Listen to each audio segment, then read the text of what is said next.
你知道在《庆余年》第1季的结尾中，范闲身中严冰云一剑是如何顺利逃脱谢必安掌控回到京都的吗？在范闲被严冰云刺中后，谢必安就探了探范闲的鼻息，确认范闲已经没有了气息后，便带着严冰云先行离开了破庙，回到京都禀报。而范闲虽然身中一剑，却早已用霸道真气护体，成功的保住了自己的一条性命。在暗中观察的王启年等到谢必安等人走后，便立刻前去将范闲救了下来，然后通过监察院的秘密路线回到了京都。在回到京都的第一件事就是按照范闲的吩咐，将范若若接到了监察院的密室中。至于为何请范若若前去，是因为范若若跟随范闲学习过缝合之术，如今的剑伤，范闲自己是没有任何力气去医治了，所以只能让范若若前来，自己指导他帮助治疗。经过了1日的医治后，范若若也成功的帮助范闲缝合了伤口。只不过范闲也因为这一剑，导致了体内的霸道真气溃散了许多，原本刚刚步入9品的实力，如今竟然所剩无几。而范闲秘密回到京都的事情，虽然瞒过了不少的人，却还是没能瞒过那位高高在上的庆帝。就这样，在庆帝的安排下，范闲便被送入了太平别院中养伤。同样，庆帝也经常去看望范闲。这个过程里，庆帝也没有忘记询问范闲如何被刺的事情，以及在北齐中有哪些收获。面对庆帝的询问，范闲除了掩盖是严冰云刺伤自己的事情外，其余的事情一概告知了庆帝，因为他知道二皇子不会傻到主动告知庆帝自己派出了谢必安前去截杀范闲，自然也不会说出是严冰云刺出的那一剑，而这本就是严冰云和范闲早已设计好的事情，范闲自然也只会将二皇子供出去。这样一来，范闲和二皇子之间的对决也就从被动变为了主动。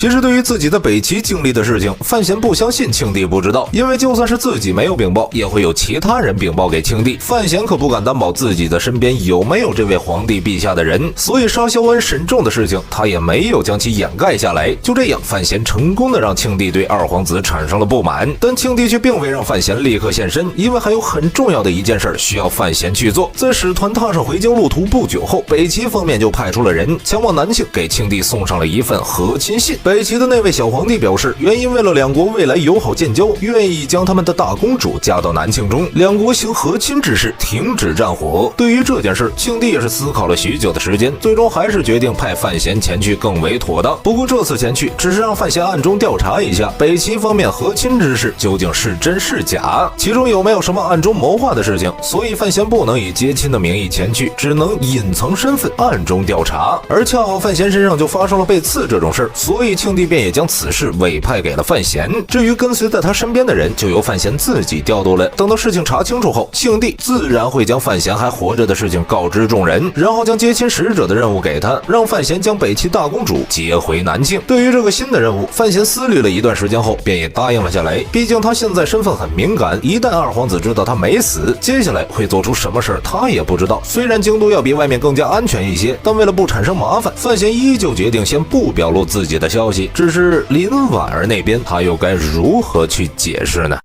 本来在原本的计划中，范闲回到京都后就该和林婉儿正式的成婚，但现在出现了这样一件事，成婚的事情只能往后继续拖了。对此，庆帝也表示，范闲只要将和亲的事情处理好，那么回来之后就立刻安排两人的婚事，这才让范闲放下心来。不过林婉儿那边，范闲总要想办法安慰一下她，因为范若若近几日前来告诉了范闲，在林婉儿得知了范闲失踪的消息后，整日里茶不思饭不想，人都已经瘦了一圈了。这也是二皇子十分聪明的一点，对外宣称使团在回到京都的途中遇到了北齐的劫杀，范闲失踪，生死不明，理由就是范闲在北齐杀掉了萧恩，除掉了沈仲，所以引起了北齐方面的一些不满，而北齐为了平息南庆的怒火，故而提出了和亲之事。整个理由对外其实也很容易蒙混过去，除了陈萍萍、庆帝和范建3位老狐狸外，真正知晓范闲还活着的人也就王启年和范若若了。即使是高达，也并不知道范闲此时还活着。而范建为了让事情更加的真实，甚至因为此事直接打了高达80大棍，并且将虎卫统领的职位给革除，关了整整1个月的禁闭。这更是让外人认为范闲确实是生死不明。但范闲现在也不能将自己活着的事情告诉林婉儿，毕竟少一个人知道，才会让他更容易的前往北齐去查探那些事儿。只是范闲该如何第2次进入北齐呢？这一次他又该带着哪些人前去呢？就让我们下期再见吧。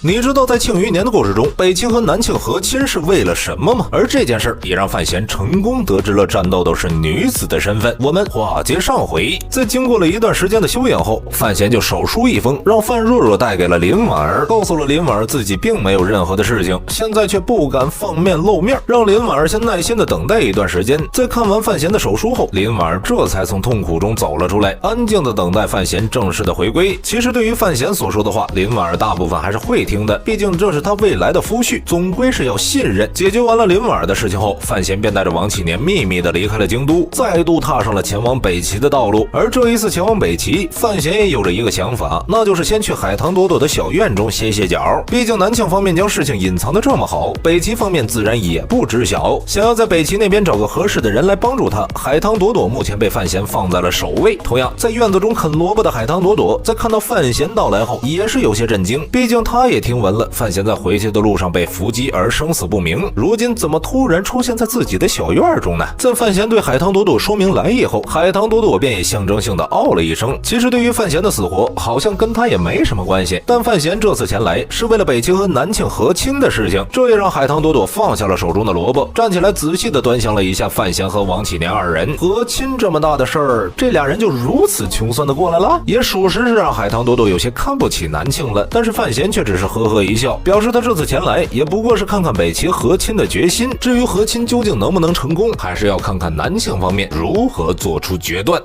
在范闲将自己的计划告诉海棠朵朵后，海棠朵朵沉思了一会儿，便表示这件事他是做不了主的，因为这本就是皇帝战豆豆安排的，即便她是北齐的圣女，在和亲的事情上也无法插手，毕竟这是北齐的国事。但是他可以继续帮范闲引荐战豆豆。在海棠朵朵应下来这件事后范闲便也达到了自己的目的。其实跟谁谈论这些都不如跟北齐小皇帝去谈论，只要确定他是真的想要将那位大公主嫁到南庆，那么自己的任务也就完成了。就这样，海棠朵朵在第二日中就直接将战豆豆给带到了自己的小院中。毕竟考虑到范闲现在的身份，也不便在皇宫中露面。同样，战豆豆对于范闲能活下来，还再度来到北齐，也感到十分的好奇，便立刻随着海棠朵朵前往了小院之中。在看到范闲活蹦乱跳的身影后，战豆豆也不由得感慨了几句，然后就跟范闲聊起了和亲的事情，表示这次和亲北齐确实是真心实意的。如果范闲不放心，那么可以跟他前往皇宫中去见一见大公主。听到战豆豆的许诺后，范闲也就点了点头，表示正有此意。就这样，经过了一番打扮后，范闲就被战豆豆和海棠朵朵带入了皇宫之中。因为皇帝和圣女在身边，从小院到皇宫的一路上，根本没有人敢直视战豆豆的马车，这也让范闲省去了不少的麻烦。即便是在皇宫中没有了沈重控制的锦衣卫，战豆豆随便带入一个人也不会引起太大的关注。就这样，范闲一路随着战豆豆前往了北齐后宫。而到了北齐后宫，见到的第一位便是跟范闲有着不小关系的司礼礼了。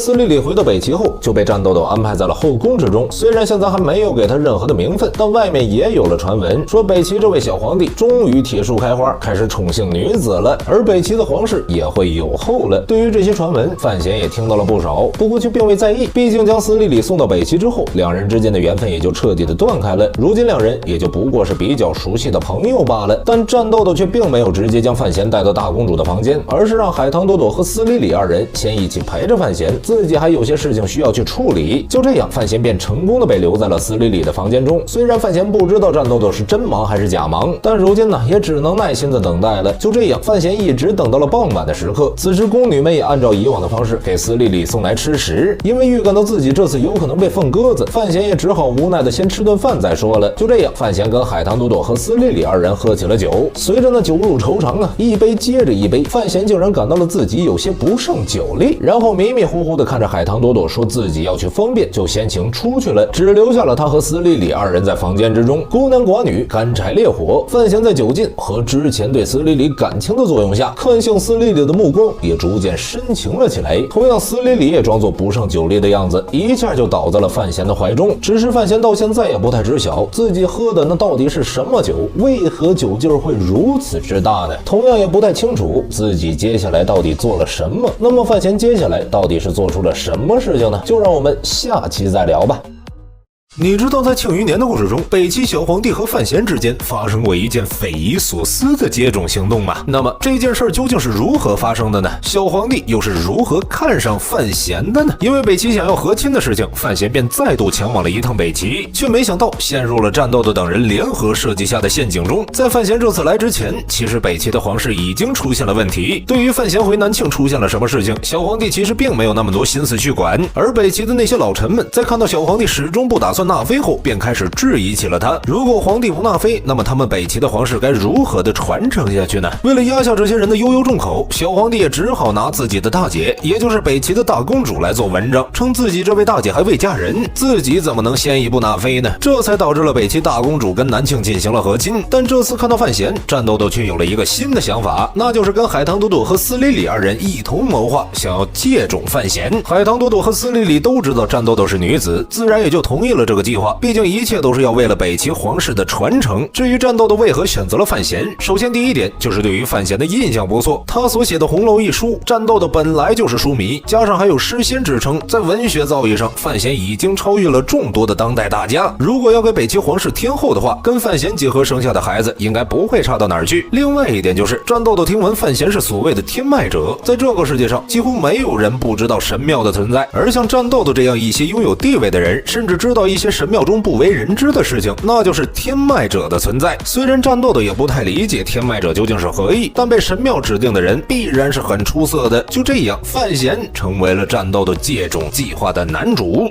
对于战斗斗三人谋筹的这件事范闲是压根就不知道。毕竟在他喝醉之前，眼前最后看到的一个人是司礼礼。不过以范闲的酒量，其实单单那几杯喝醉是不太可能的。但海棠朵朵专门在那酒中下了苦荷秘制的蒙汗药，苦荷也是当今世上的一位医术大师。虽然用毒没有费解出色，但做出这样不被察觉的蒙汗药还是轻而易举的。另外就是在酒中掺杂了一些春药，两种药效的作用，加上司礼礼特制的焚香，就算是范闲一时间也无法分辨出酒中是加了料的。就这样，范闲成功中招了。而在范闲倒下后，司礼礼便和海棠朵朵二人将其扶到了床上，然后将战斗斗请了过来，先帮助战斗斗沐浴更衣完毕后，二人就撤出了房间。至于战斗斗和范闲二人在屋中做了什么事情，二人自然是没有资格站在一旁观看的。只是那一夜，战斗斗始终都没从屋中走出来，直到天蒙蒙亮后，战斗斗才在范闲还没清醒过来的时候换好了衣服离开了房间。而司礼礼则是在战斗斗走后，将自己的衣衫褪去大半，然后安静地躺在了范闲的身边装睡。在范闲迷迷糊糊地醒过来后，看到熟睡在一旁的司礼礼，心中瞬间出现了一些罪恶感。毕竟他昨晚什么事情都不记得了，如果自己真和司礼礼发生了什么，那么也就只是酒后失德。所以范闲此时只能静悄悄地穿好自己的衣服离开房间，却没想到海棠朵朵就恰好等在了屋外。他随口一句休息好了没，就险些将范闲直接送走啊！尤其是完全想不起昨晚的事情，范闲却感觉腰都不是自己的了。在海棠朵朵调侃了范闲一阵后，战斗斗也在此时走了过来，但他却并未询问范闲什么，而是将范闲带到了大公主居住的地方。就这样，范闲正式的和这位大公主会面。在范闲询问了这位大公主一些事情后，便也确定了北齐想要和亲的想法是真的，所以便将这件事情转回了南庆。至于司礼礼的事情，范闲其实打算告诉战斗斗的，毕竟以现在司礼礼的身份，范闲完全不能将他带回南庆，更别提给司礼礼任何的名分。不过每当范闲想要提起这件事，都会被一旁的海棠朵朵打断，最终离开皇宫的时候，范闲也没能够将事情说出。不过海棠朵朵则是委婉地告诉了范闲，司礼礼的事情他可以不用管了，接下来他专心处理和亲的事情就行了。就这样，范闲一直在海棠朵朵的小院中等待南庆方面传回来的信息。在范闲消息传出去后，庆帝便立刻筹备了一下和亲的事情。至于让哪一位皇子去和亲呢？这件事他也早已就想好了。太子是庆帝的接班人，自然不可能是他。二皇子需要用来制衡太子，也不能够被派遣和亲。三皇子年龄太小，更不可能了，所以只有在边境驻扎的大皇子最为合适。如果不是和亲这件事，庆帝还有些想不起自己这个大儿子来。就这样，随着和亲圣旨的下达，范闲没死的事情也就被公开了，然后就被庆帝指派，才成为了和亲使者。大皇子也受诏，连夜赶回京都准备和亲的事情。就这样，范闲再度获得了新的身份，同样在庆国的地位也再度上升了一些。那么和亲会顺利吗？你知道在庆余年中，北齐和南庆为什么和亲吗？这件事对于两国建交虽然没有太大的推动，却让范闲意外发现了一个巨大的秘密。在庆帝正式下旨同意和亲后，和亲使团便被派往了北齐。至于范闲，则是留在海棠朵朵的小屋中，等待南庆和亲使团的到来。虽然他现在还活着的事情已经被曝光，但还是在海棠的小院中比较清静。两人平日里除了也就斗斗嘴，日子过得还是比较平淡的。偶尔范闲也会被战斗斗召入皇宫中询问一些事情，不过大多也都不重要。在这一段时间里，范闲也将自己身上的伤势告诉了海棠朵朵，询问他有没有什么办法能够让自己恢复原本的实力。对于范闲这个问题，海棠朵朵也爱莫能助，毕竟他并没有经历过范闲这种事情。如果范闲确认自己身上的霸道真气全部散掉，其实海棠给出的建议啊，就是重新修炼。当然不可能继续修炼霸道真气了，所以范闲将目标放在了天一道身上。只是海棠根本不能将天一道传给范闲，因为这是他们门派秘传的武功，除非是苦荷的弟子，不然其他人不可能随意外传。就算是收徒，也要经过苦荷的同意。就这样，范闲想要学习天一道的想法也只能暂且被搁置了下来。经过了一阵等待后，王启年也带着使团的消息前来禀报范闲。就这样，范闲重新整顿了一下，跟着南庆的接亲使团再度正式进入了北齐京都。这一次，范闲也并没有受到太多的阻碍，毕竟第一次来的时候，高达就给了那些人一些教训，再加上范闲还解决了萧恩和沈仲，如今北齐之内还想要范闲性命的人也减少了很多，所以使团很顺利的就进入了皇宫，面见了战斗斗。随着范闲和战斗斗之间在北齐的朝堂上展开了一场官方的接亲对话后，那位大公主便正式的带着自己的嫁妆以及送亲的部队，跟随范闲的接亲使团离开了北齐。因为早已经见过了这位大公主，所以一路上范闲对于她也并没有多少好奇，只是很注意的保护着她的安全。毕竟这位公主要在路上出点什么事情，那么北齐一定会怪罪在南庆的头上，到时候和亲不成，两国之间恐怕还要再度开战，这也不是范闲想要看到的。不过在路上休息的时候，范闲却发现了这位大公主在弄一种很奇特的香料，这种香料的味道范闲曾经闻过，只是一时想不起来是在哪儿。因为味道十分的奇特，所以范闲也起了一些好奇心，询问了一下大公主用的是什么香料，如果可以的话，带一些回去给林婉儿和范若若使用也很不错。不过大公主却告诉了范闲，这个香料只有北齐皇宫之中才有，甚至北齐的那些贵族都不能使用，而她制作的这种香囊也只适合佩戴在女子的身上，自己那几个姐妹身上都有这种香囊。虽然在大公主的口中并没有说出都是哪几位公主有这种香料，但有一句话让范闲非常的在意，那就是大公主说她的小妹最喜欢这个香料了，几乎是天天都带着，可其他的几个妹妹就没那么喜欢。就是这一句话让范闲瞬间有了一个大胆的猜测，那就是对于战斗的身份的猜测。在北齐皇宫中，范闲其实并没有见过那么多的公主，但大公主说的那位小妹应该就是最受宠的一位，战斗的应该同样很呵护那位小妹。不过范闲却一次都没有见过那位小公主，所以他闻到香料的味道啊，究竟是从哪儿来的呢？随着快速的思考，很快范闲也就锁定在了战斗斗的身上。在这位小皇帝身上，范闲想起了他曾经带着一个香囊，并且味道跟大公主如今制作的很是相似。香囊、公主、皇帝，这三个原本搭配不到的事情，让范闲在脑海中产生了一个大胆的想法，那就是会不会战斗斗就是那个小公主呢？她其实是一位女皇帝。想到这里后，范闲本想要询问一下大公主，但话到嘴边还是硬生生的咽了下去。毕竟在北齐大部分人的眼中，战斗的是一个男皇帝，即便范闲的猜测是正确的，他也不敢贸然询问这件事，不然很有可能引起北齐大乱。就这样，范闲按捺住了心中的疑虑，先回去休息了。只是在回到南庆的一路上，范闲一直翻来覆去的想这件事，如果战斗的是女人的话，那会不会……范闲很快就想起了在北齐皇宫中发生的事情，但没有证据啊，他也不敢随便的下定论，一切只是猜测罢了。至于如何寻找证据，那都是后面的事情，当务之急先将和亲的事情处理完成，然后跟林婉儿完婚才是最重要的。在接亲使团顺利回到南庆京都后，范闲因为2次出使北齐，劳苦功高，特意被庆帝嘉奖了不少的东西，在庆国中的风头甚至一度压过了太子和二皇子，成为了庆国响当当的1号人物。至于范闲和林婉儿的婚事，庆帝也定在了大皇子和北齐大公主成婚的日子，让2对新人一同成婚。范闲的婚礼就按照皇子的待遇一同进行，这样才配得上林婉儿郡主的身份。那么接下来范闲会遇到什么事情呢？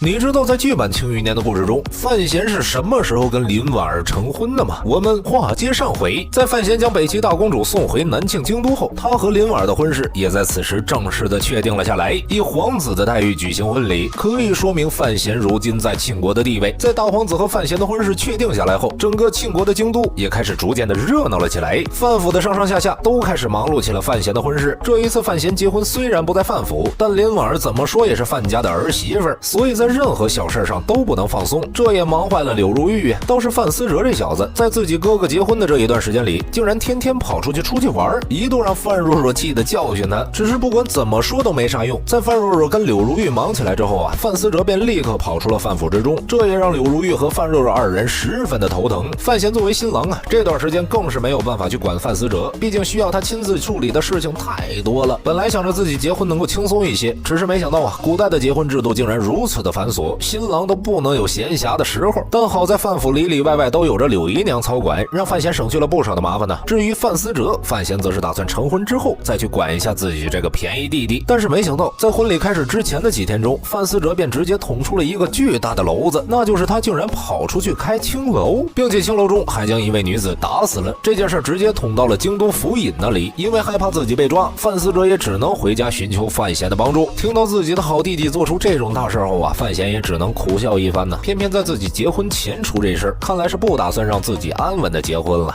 虽然对于范思哲做出的事情，范闲是十分的愤怒，不过好歹也是自家人，范闲总不能不管，所以便借着监察院的力量，在京都府尹还没将青楼的背景查出来，便将这个案子接管了过去。至于后续如何处置，范闲则是打算先成婚再说。在这几天中啊，范闲也询问了范思哲青楼的一些事儿。这个青楼名叫抱月楼，是当初范思哲听李鸿成说开青楼能挣钱，便有了这个打算，并且抱月楼明面上的掌柜也是李鸿成从自己的青楼给范思哲送过去的，美其名曰帮范思哲管控一下抱月楼啊，让范思哲做幕后老板，等着收钱就行。并且范思哲还说，他的这个抱月楼还是跟三皇子合伙开的，他当时的钱并不足够，又不敢向家里说要钱开青楼，加上有位皇子坐镇，应该是不会出太大的问题。只是没想到出了这个事儿后啊，三皇子倒是直接将自己摘得很干净，完全不管范思哲的死活了。毕竟抱月楼中拿大头的还是范思哲。听完范思哲的介绍后，范闲心中也有了一些新的想法。既然这件事跟李鸿成有关系，那么背后设局的估计还是二皇子。但范闲此时却并未惊动他们，只是安安稳稳的将自己的婚礼完成。在和林婉儿成婚后，庆帝便将内库交给了范闲，而陈平命也将监察院一处主办的位置给了范闲。就这样，范闲婚后的第一件事就是大力整顿京都风气，直接带着监察院的人抄没了抱月楼，将这件事彻底的给压了下去。至于对于范思哲如何的处置，为了不让他再度被二皇子等人利用，范闲便将范思哲送到了北齐，交给了海棠朵朵看管。在范思哲听到自己要被送到北齐后，心中是打死都不愿意，但范闲说留在京都随时都有被抓的可能，所以即便是不愿意，还是只能答应下来。就这样，范思哲就被范闲秘密送往了北齐中。在范思哲的事情解决后，范闲也就开始处理起了其他的事情。这段时间中啊，他通过监察院传来的消息，也得知了一件让他感到很有意思的事情，那就是在他结婚的时候，北齐皇宫中战豆豆将司礼礼纳为了贵妃。这件事可以说是让范闲彻底确定了战豆豆的身份。如果自己那一次真和司礼礼发生了关系，战豆豆作为男性是不可能将司礼礼纳为贵妃的，甚至很可能自己发生的那个事情就是北齐皇宫中的一个阴谋。战豆豆作为女性根本不能够生出孩子，所以迎娶司礼礼只不过是为了掩盖女性的身份罢了。先前范闲的一些推断，如今是彻底被证实了。不过战豆豆是不是女的，范闲如今也没有太大的兴趣，毕竟如今等待范闲处理的事情，那就是下江南去接管内库。内库的事情从范闲进入京都就一直被不少的人盯着，这是庆国的财政根基，也是庆国最大的一块肥肉。无论是谁掌管内库，都会成为其他人的眼中钉、肉中刺，所以下面需要进行筹备的事情才是最为让范闲感到头疼的。刚结婚不久，蜜月都没度，就要前往江南中将内库正式的接管在手。那么范闲接下来在江南会发生什么事情呢？内库能否被范闲正式的整顿起来呢？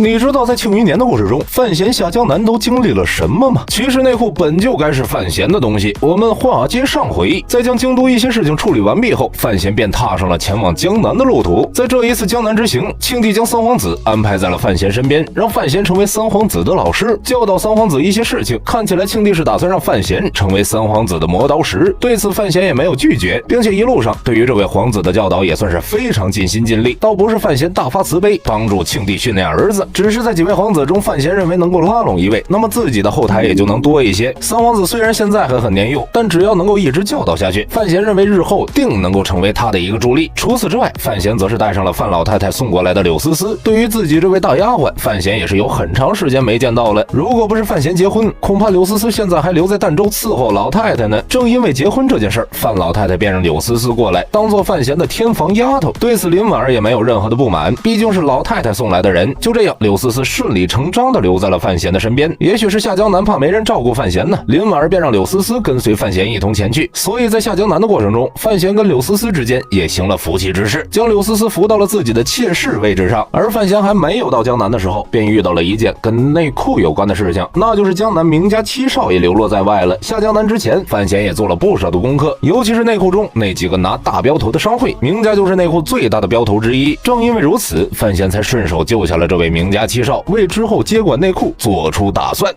其实，在收服名家七少的时候啊，范闲并不知道此人在江南中有自己的一股势力。虽然被逐出名家，但这位七少还是有不小的能力，筹备起了一个山寨，为日后夺回名家财产做出筹备。在遇到范闲之后，名家七少本来想要借着范闲之手啊，打开接下来的局面，但还是被范闲收拾了一顿，然后安安稳稳的跟着范闲做事儿。毕竟范闲说了，如果不跟他合作的话，下场就是他的山寨会被彻底的清除。就这样，名家七少开始选择跟范闲进行合作。在正式整顿内裤之前，范闲在江南之中建设起了一个招商钱庄，这个钱庄就是为了解决名家的事情。除此之外，范闲也向北齐的战斗都借了些钱，为之后竞争镖头作为准备。毕竟单单是范闲自己手中的钱，根本不足以跟那些商贾们进行对抗。将所有的事情处理好后，范闲便进入内库中，开始主持内库运转私招标的事情。对于内库招标，是曾经叶青梅建立内库后就设下的制度，也是为了让内库能够更好的发展。但这几年中啊，内库招标也只不过是走个形式罢了，因为大部分的标头都有内定好的人接手，其中名家就占据了内库大部分的标头，其余的分配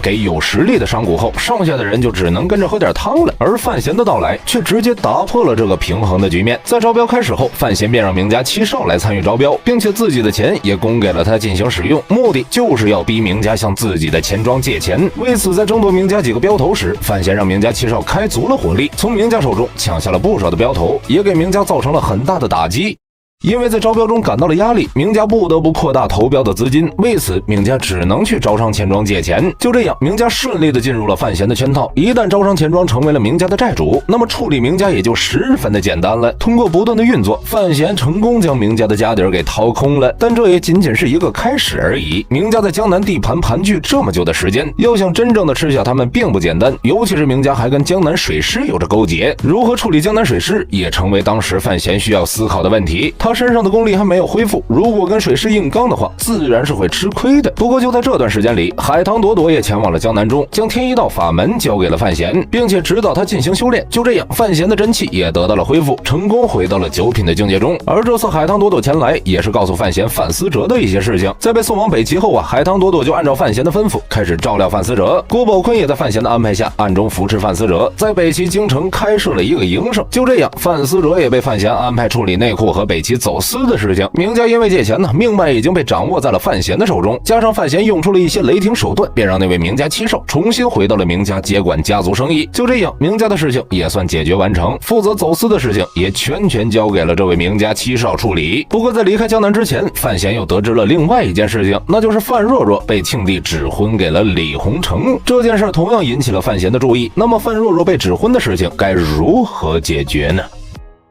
你知道在庆余年的故事中，范若若究竟是如何去的北齐吗？这之间又发生了什么事情呢？话接上回，在范闲江南处理内库的这段时间中，京都方面也没闲着，李鸿成这位晋王世子开始追求起了范若若，不断的对范若若表达自己的爱意。不过从小就被范闲灌输了自由恋爱、男女平等的思想，范若若对于李鸿成是真的没什么感觉，所以便直接拒绝了他。面对李鸿成死皮赖脸的追求啊，也只能不断的逃避。本来范若若也认为，只要自己长时间不去理李鸿成的话，那么过一段时间他自己就会放弃。但范若若怎么也没想到，李鸿成不仅没有放弃，反而是让二皇子帮他将自己喜欢范若若的事情告知了庆帝，希望庆帝能够为他做主，成全他和范若若的感情。对于李鸿成追求范若若的事情，也闹得京城是满城风雨啊，各种的传闻接连不断，甚至有的说范若若早就和李鸿成在一起了，只不过比较好面子，所以才让李鸿成追求他。对于这些谣言呢，无论范若若做出什么解释，也都无济于事，只能给范闲去了一封书信，将这件事告知了了范闲，让他帮忙想想办法。在知道李鸿成开始骚扰范若若后，范闲同样是气得不打一处来。虽然李鸿成是靖王世子，在庆国的身份地位显贵，不过在范闲的眼中，他就是一个纨绔子弟，根本配不上自己那位妹妹。所以这门亲事，就算庆帝答应，他也不同意。就这样，范闲开始利用起了监察院的力量，给李鸿成安排了一个差事，那就是派到边境中去历练一番。毕竟作为庆国皇室子弟，李鸿成总不能整日里只泡在青楼中吧？就这样，李鸿成就被送到了庆国的边境中，成为了驻守边境的将士。在李鸿成被监察院送出去后，庆帝指婚的事情才颁布了下来，但奈何李鸿成已经离开了京都，导致了指婚也没能成功。不过庆帝却下旨，等李鸿成历练几年回来后，就让范若若跟李鸿成完婚。对于庆帝的旨意，范建自然是没有太多的异议，毕竟那天大地大，在庆国还是庆帝最大，只要下旨，那么没有人敢违背庆帝的旨意。范若若结婚的事情似乎就这样被确定了下来。但对于范闲来讲，就算被庆帝指婚，他依旧有办法让范若若成功的逃离。不过首先还是要询问一下范若若是否想要结婚，或者说他有没有喜欢的人。而范若若则是回道，他暂时还不想成婚。就这样，范闲便打算将范若若送到北齐。至于在到达北齐后如何安排范若若，范闲同样是想好了，那就是通过海棠朵朵进行引荐，让范若若拜入苦荷的门下，跟随苦荷学习医术。虽然苦荷是北齐的大宗师，但除了武功外，医术方面的造诣也是非常不错的。加上范闲之前教导了范若若一些医术要理，范若若对于学医也同样有些兴趣。就这样，海棠朵朵便在回到北齐的时候，将范若若一同接上，带回了北齐。因为是自己小弟子推荐的，并且只是学习医术，苦荷便将范若若给收了下来。范若若便也成为了苦荷最小的弟子，跟随在苦荷身边认识草药，学习医术。解决完范若若的事情后，范闲便继续处理起了江南的事情。内库这边，范闲已经安排了名家七兽接管了名家，也掌握了内库大部分的镖头，后续的事情也就不需要范闲太过于操心了。但还有一件事需要他去处理，那就是江南水师。说到这江南水师，同样是叶青梅曾经建立起来的。原本庆国中江南地区并没有水师，但内库成立起来后，为了保护内库运输货物的安全，加上江南水路四通八达，水运是最为便利的，所以叶青梅才跟庆帝提议建立江南水师。但在叶青梅去世的这些年中，江南水师的提督也开始违背了叶青梅当初筹备水师的目的，开始跟名家勾结起来，从中获取了很多的利益。在整个江南中，他们也开始称霸了起来。而在恢复功力后，范闲也不想让这件事闹大，便在胶州整顿水师的时候，直接将水师提督给杀掉了，然后以监察院医处主办的身份以及内库掌权人的身份，宣布了水师开始重新整顿，将那些有二心的人全部都剔除了出去。处理完这些事后，范闲江南的事情也就彻底的处理完毕了。但这些都是明面上的事情，还有更为重要的，那就是将内库最初的几位老掌柜全部接出了庆帝的看管范围，将他们秘密的送出了江南照看。范闲的这个安排呀，也算是未雨绸缪的行动了。江南事情解决后，范闲便开始踏上了回归京都的路程。但在这路上，范闲再度遭遇了伏击，那就是庆国秦家的司军在秦老爷子的指派下暗中劫杀范闲。这一次伏击中，范闲同样是受了伤，但还是有惊无险的回到了京都。因为江南的事情办得十分漂亮，庆帝便再度赏赐了范闲。而这一年年底的时候，范闲则是选择回归了范氏族谱中，真正成为了范家人。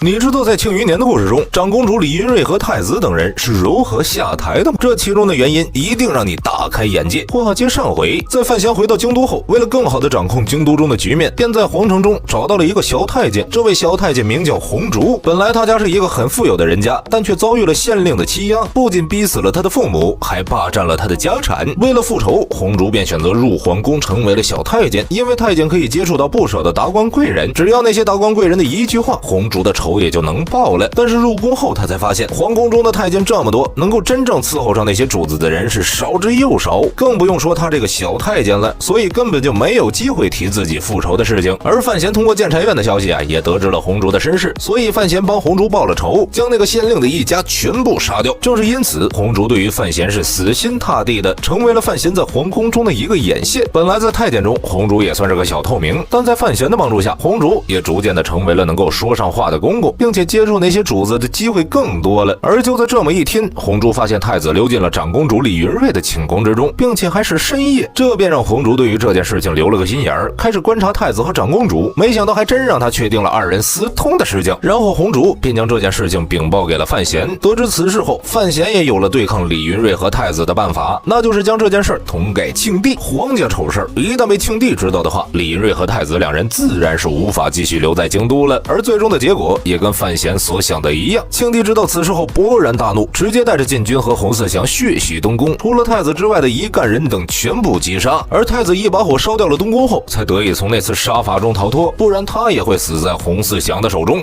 对于太子和长公主的苟且，庆帝知道后勃然大怒。范闲早已有了心理准备，只是没曾想庆帝竟然如此的杀伐果断，将整个东宫都清理得一干二净。当时庆帝下达给洪四祥的命令是一个不留，其中就包含了太子。但最终身为太子的李承乾还是侥幸逃脱，虽然没能杀掉太子，不过太子的身份也彻底的消失了。之后庆帝便将李承乾贬到了南诏国中，至于李云瑞则是被囚禁在了太平别院，今生今世不得踏出别院一步。但仅仅是这样远远不够，李承乾太子的身份是保不住了。但庆帝还需要一个事情，去告知天下庆国要废除太子，所以庆帝便打算前往大东山的清庙中祭告天地，宣布这件事儿。而前往大东山中本身就是庆帝自己多年的一个谋划，打算借着这个机会推动一下自己一统天下的时间。但范闲一开始并不知道庆帝在谋划什么，同样他也被庆帝钦点，陪着他一起前往大东山中。在众人动身离开京都后，太子、二皇子在李云瑞的引导下联合了秦业和叶仲等人起兵谋反。因为一旦太子被废，那么等待李承乾的就是无尽的苦难，他将再也无法跟京都的繁华有任何的关系了。所以一不做二不休，一旦能够谋反成功，那么他就是庆国的新皇帝。到时候别说是范闲，就是整个范家都能给他一锅端了。而为了整个事情能够顺利的进行，李云瑞还专门派出了晏小乙，让他率领5000亲兵去围困大东山，海上则是被秦家手下的胶州水师封锁，可以说里里外外筹谋的十分严密。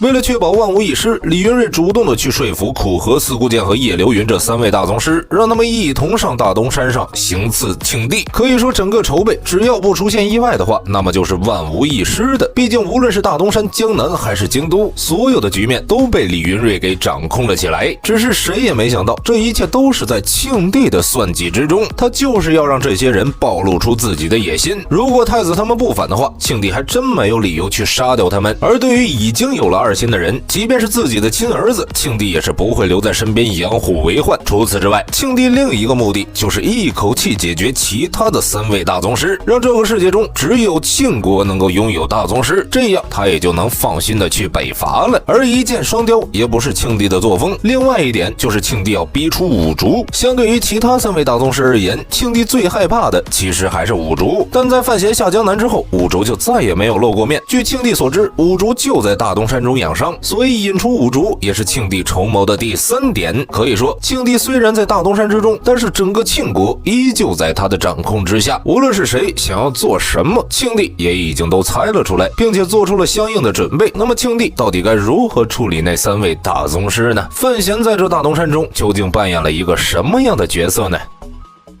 你知道在庆余年的故事中，大东山之战上都发生了什么事情吗？庆帝又是如何解决其他几位大宗师的呢？话接上回，在庆帝进入大东山后，便带着那些朝臣们开始攀登大东山的阶梯。范闲同样是跟随在庆帝的身边。两人爬到大东山的一半后，庆帝便让众人先停下来，然后带着范闲从山中的一条小路走了过去。在走到尽头后，两人便看到了一个小破庙。在看到这个破庙的时候，范闲十分的震惊，因为他许久不见的五竹叔此时正坐在了破庙的门口，看着二人。在庆帝和范闲分别和五竹交谈了一番后，庆帝便让范闲留在这里跟五竹先聊一聊，然后给范闲安排了一件事，那就是回到京都稳定局面。京都叛乱的事情他也已经得知消息了，所以庆帝需要一个信得过的人回去处理这件事儿。范闲就是很好的人选。交代完这些后，庆帝便开始继续攀登阶梯，而范闲跟五竹聊了一会儿后，便同样去处理自己的事情了。在这个大东山之中，已经逐渐的涌起了一股巨大的风云。在庆帝登上大东山山顶后，就开始带着百官进行参拜祭天。处理完一切祭天的事情后，庆帝便让洪四祥站在他的身旁，开始了安静的等待。很快山下便传来了一些响动，四顾剑挥动着自己的剑，将山下拦路的虎卫全部击杀。这一路上也是让高达成为了虎卫中唯一一个逃兵。但是在四顾剑走到山顶后，却没想到五竹竟然也走了上来。知道五竹身份的四顾剑便选择等待其他2人上来后再打算出手，毕竟那一个洪四祥就难以处理了，再加上五竹的话，他一个人是根本没有胜算的。而不多时，苦荷和叶流云这2位大宗师也同样来到了这大东山之巅。在三大宗师齐聚后，大东山之巅的一战便顺势爆发了起来。四顾剑率先出手，对着洪四祥就刺过去了一剑。不过五竹在此时却并未出手，只是安静地坐在了一旁观看这场战斗。对于他们这些人类的破事儿，五竹还真是不愿意出手掺和。看到四顾剑出手后，苦荷便以一掌向着洪四祥打了过去。此时洪四祥站在庆帝的身前，面对苦荷的一掌，瞬间整个身体都膨胀了起来，将苦荷成功的弹开。而四顾剑则是准备直接刺向庆帝，并且此时叶流云也出现在了庆帝的身后，准备用流云散手进攻庆帝。两人一前一后夹击，打算直接取走庆帝的性命。不过就在这千钧一发之际，叶流云却突然反水，原本进攻庆帝的流云散手直接拍在了四顾剑的脸上，瞬间将四顾剑的半边脸给拍了下去。看到叶流云突然反水，苦荷也深知自己不能够继续耗下去了，便直接吸收了天地的真气，将自己的身体充盈了起来，然后一掌向着洪四祥拍了过去。却没想到这一次洪四祥没有了先前膨胀的形象，反而是直接被苦荷一掌拍成了肉泥，炸裂开来。这也让苦荷瞬间一愣，但很快就不给他思考的时间了。只见庆帝身上的真气突然迸发，这才让苦荷和四顾剑瞬间意识到了，原来庆国皇宫中的那位大宗师并不是洪四祥，而是庆帝本人。在庆帝展现出自己大宗师的实力后，便直接用一指杜半弧将自己体内的一半霸道真气灌入了苦荷的体内，让苦荷整个身体瞬间被撑爆飞了出去。解决掉其中一位后，庆帝便挥出了一个王道之拳，轰在了四顾剑的身体上，将四顾剑的半边身子都给打没了。原本大东山上是3位大宗师对战1位，瞬间变成了2对2，而且庆帝突然展现出自己的实力，让苦荷和四顾剑根本没有准备，直接被庆帝击败了。在这一战中，其实很多人认为庆帝不会获胜，其中就有王启年。所以王启年在开战前便已经逃离了大东山，离开了这个是非之地。只是谁也没想到，最终的结局依旧是庆帝获得了胜利。叶流云本身就是庆国的，为了叶家在庆国能够继续安稳的繁衍生息，只能自然站队庆帝了。就这样，天下4大宗师只剩下了2位，苦荷和四顾剑已经离着生死不远了。不过庆帝却并没有立刻杀掉2人，而是任由2人被他们的弟子救走。至于叶流云，则是退出了大东山中，选择回到家中收拾东西，离开庆国。这便是换取庆帝不为难叶家最好的办法。可以说，整个大东山的局面自始至终都是在庆帝的掌控之下。为了这一天，庆帝也是筹备了10几年。只要解决了苦荷和四顾剑，那么他北伐统一天下的事情也就可以做到了。至于范闲，庆帝则是安排他带上自己的行李从海上逃走，但即便是海上看守的人并不多，却依旧在不断的被燕小乙追逐着。燕小乙似乎是打定主意要范闲的性命了，而范闲被燕小乙逼急后，便也直接找到了自己隐藏的箱子，然后带着箱子回到了陆地上。他要跟这位燕小乙拼上一拼，不然自己根本无法成功的离开大东山。燕小乙既然被誉为天下第一神射手，他就用不属于这个时代的神剑来应对。那么范闲和燕小乙之间的对战会如何呢？我们下期再见。你知道在庆余年的故事中，燕小乙这位9品剑手到底是怎么身死的吗？话接上回，在范闲上岸之后，燕小乙同样是看出了范闲的想法，便不断的开始对范闲出剑。面对这位9品剑手，范闲也深知自己不是他的对手，尤其是在无法近身的情况下，所以只能够快速的逃跑，然后借助周围山间的树林进行抵挡燕小乙的那些剑矢。只是一直逃跑也根本不是办法，即便是2人拉的距离足够远，燕小乙也依旧能够精准的找到范闲的位置，并且弓箭也能够稳稳地追着范闲的脚步，可以说几乎是让范闲陷入了一种死地的境界。要想战胜燕小乙，那么除非是近身作战，不然胜率可谓是非常渺茫。但范闲却偏偏不选择近身作战，他要让燕小乙知道有超越这个时代文明的武器存在。他手中的弓箭早已经过时了，只是想要拿出箱子中的武器，范闲也需要一个机会才行。2人就这样不断的进行拉扯，只是范闲成为了猎物，而燕小乙便是那个猎人。随着范闲不断在森林中逃跑，燕小乙没有任何的交集，反正范闲已经算是他囊中之物了。只是燕小乙也不知道啊，范闲其实早就有了应对他的办法。此时的燕小乙已经屏息凝神了起来，开始时刻观察范闲的动向。他要用接下来最强的一剑将范闲彻底的带走，完全不给范闲任何的机会了。同样，范闲也感觉到了一种巨大的压力，向着燕小乙的方向一看，范闲便发现了燕小乙已经将弓箭拉满了。此时范闲见状便也知道事情有些不太对，立刻爆发出了自己最大的速度，开始向着密林深处逃跑了起来。而还没跑出去多久，范闲就感觉到了身后出现了一种破空的声音。这一剑可以说是蕴含了燕小乙对剑术多年的感悟，而范闲此时因为正在背对着燕小乙逃跑，箱子也背在了身后，所以这一剑依旧没能够击中范闲，而是成功的命中了范闲背后的箱子。巨大的冲击力度让范闲直接飞了出去。不过即便是这样，箱子竟然只是出现了一个小小的凹点，表面依旧没有任何的损坏，这也让范闲不禁感叹起了这个箱子的制作工艺和原料啊。也就是在这段时间里，范闲将箱子拿到了身前，然后便从里面取出了巴雷特，开始组装了起来。不多时，范闲就将整个巴雷特组装好了，然后便在瞄准镜中看着燕小乙。燕小乙同样也发现了范闲手中的武器，那是他从未见过的东西，但燕小乙却只是认为范闲手中的巴雷特只是一种他未曾见过的新型弩箭而已，可能是内库那边新产出来的，并且燕小乙也不相信这世间会有什么武器能够快过声音，只要他能够听到声音，便一定能够躲开对方的进攻。可以说此时的燕小乙十分自信，既然范闲想要跟他进行对狙，那么自己也乐意奉陪。此时燕小乙再度挽弓拉满，将箭矢对准了范闲。既然范闲有勇气正面面对他的弓箭，那么他也会尽最大的努力，用出自己一生所学的最强一箭。而范闲也架起了巴雷特，在瞄准镜中瞄准了燕小乙。范闲此刻也屏住了自己的呼吸，他只有一次机会，因为一旦这一击不中的话，自己必死无疑。所以范闲也不敢放松警惕，他在用自己的性命去赌，赌的就是燕小乙不知道自己的巴雷特到底有多强。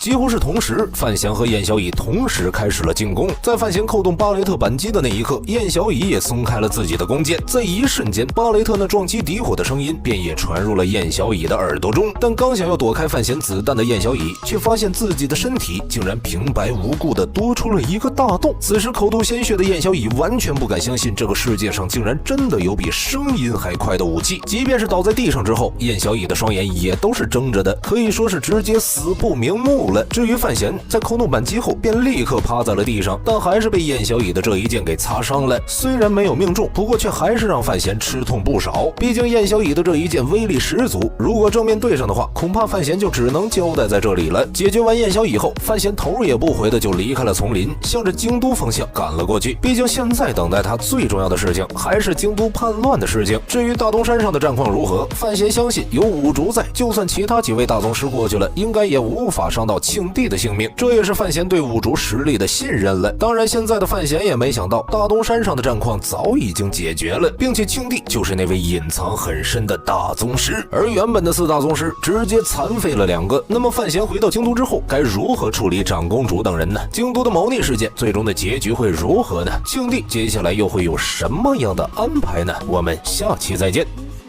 你知道在庆余年的故事中，范闲是如何处理南庆京都叛乱的吗？这次事情过后，整个庆国除了庆帝之外，范闲的权力便是最大的那位了。话接上回，在范闲解决掉燕小乙后，便马不停蹄地向着京都赶去。在大东山方面，庆帝虽然解决了苦荷和司顾建2人，但是却直接封锁了消息，让他获得胜利的事情没能够传回京都。这也让在京都的太子认为庆帝是必死无疑的，所以开始身穿龙袍图谋登基。但在太子准备登基的时候，还是受到了一些阻碍。2位大学士以及林若甫嫡系的臣子开始极力的劝说太子不要这么做。不过太子对于他们的阻止是丝毫不在意，直接下令将违抗他的人全部关押。而范闲在监察院的安排下，已经秘密的回到了京都，在监察院中统领起了6处的刺客。在宫中接应范闲的便是那位大皇子了。此时大皇子也率领着宫中的禁军跟范闲的队伍里应外合，在深夜中打开了宫门，控制了整个皇宫，并且在进入宫中后，范闲也没有任何的留情，将宫中那些参与叛乱的人尽数击杀。不过太子、二皇子和长公主等人在范闲和大皇子进入京都后，就已经受到了一些风声，提前控制了城门司，所以在范闲等人进入皇宫之前，他们就提前逃出了城外，跟城外的秦家和叶家的叛军汇合到了一起，准备再度反扑皇宫中的范闲。而现在太子等人依旧认为范闲只是在做无谓的抵抗，凭借监察院和禁军那点人，如何能够抵挡住秦家和叶家的军队呢？只要将范闲杀掉，他依旧是能够坐上皇位。面对气势汹汹的叛军，范闲也深知仅靠着自己手中的那点人根本不足以抵抗太长的时间，但他却始终坚信庆帝会及时赶回来。就在这样的信念下，范闲和大皇子据守皇城，跟秦家的叛军展开了死战。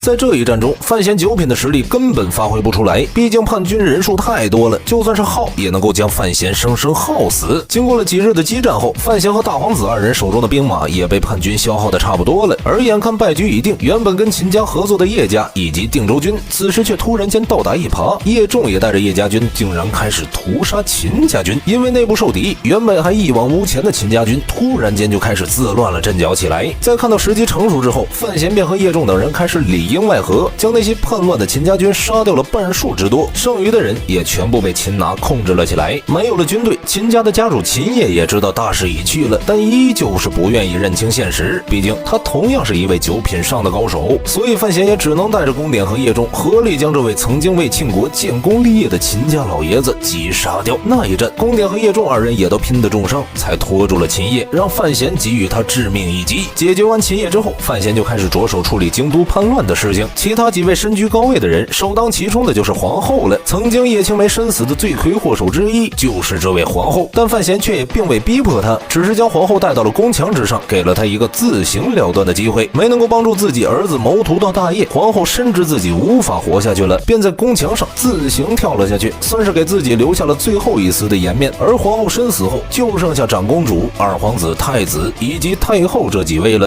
对于长公主的处理方式，范闲还是尽可能的让她自尽。在太平别院中，长公主为了夺取皇位，甚至将林大宝和林婉儿关押了起来，以限制范闲。同样，范闲也让她在太平别院中自尽。虽然让她死在自己女儿面前，不过却也好过推上刑场砍头了。对于这位丈母娘，范闲算是给予了她最后一些体面。而2皇子见到大势已去，便选择了投降。被抓不久后，便服毒自尽了。跟范闲斗了这么久的时间，到头来他还是没能赢过范闲呢。不过死之前，他还给庆帝留下了一封信，也是站在他的立场上痛斥了一顿庆帝这个父亲。解决完这2人后，还有一个人是范闲必须要亲自解决的，因为如果范闲不杀掉他的话，即便是庆帝回到京都后，也有可能会选择放过这个人。他就是庆帝的母亲，也就是当朝太后了。曾经叶青梅身死，跟太后同样是有很大的关系，所以范闲便给太后下了药，并不是毒药，而是一种补药。但太后的身子已经经不起大补了，所以这颗补药对于他相当于是毒药。就算是庆帝回到京都查看太后的情况，也不会查出任何的原因。至于最后的太子事儿，范闲便连同监察院的一些官员们前往定州去处理西湖叛乱。而西湖中所发生的事情，其实就是苦荷在临死之前所安排下去的。海棠朵朵是苦荷当年从草原捡回去的婴儿，原本也是草原皇室的人，在苦荷临死之前，便告诉了海棠朵朵的身世，让他以松之仙令的名字回到草原，去整合草原的势力，牵制南庆，以防在自己身死后，南庆那边趁机出兵讨伐北齐。海棠朵朵也是在苦荷死后不久，又前往了草原中，找到了自己原本的族人，然后前往了西湖，同样将很多的北齐之人也带入了西湖王朝，来帮助王朝处理事务。就这样，原本一直混乱不堪的西湖，在海棠朵朵的处理之下，也逐渐的整合到了一起，成为了一个十分强大的势力，牵制着南庆。这样也让南庆一段时间无法抽出身来去准备北伐的事情。松之仙令这个名字也成为了草原部落中被神化的存在。如果不是海棠朵朵出现的话，恐怕西湖依旧是在内乱之中，根本没有办法在这么短的时间内快速整合。在范闲前往定州之后，并没有以南庆官员的身份出现，而是混入了一个商队之中，跟随着商队一同进入了那个王庭里面。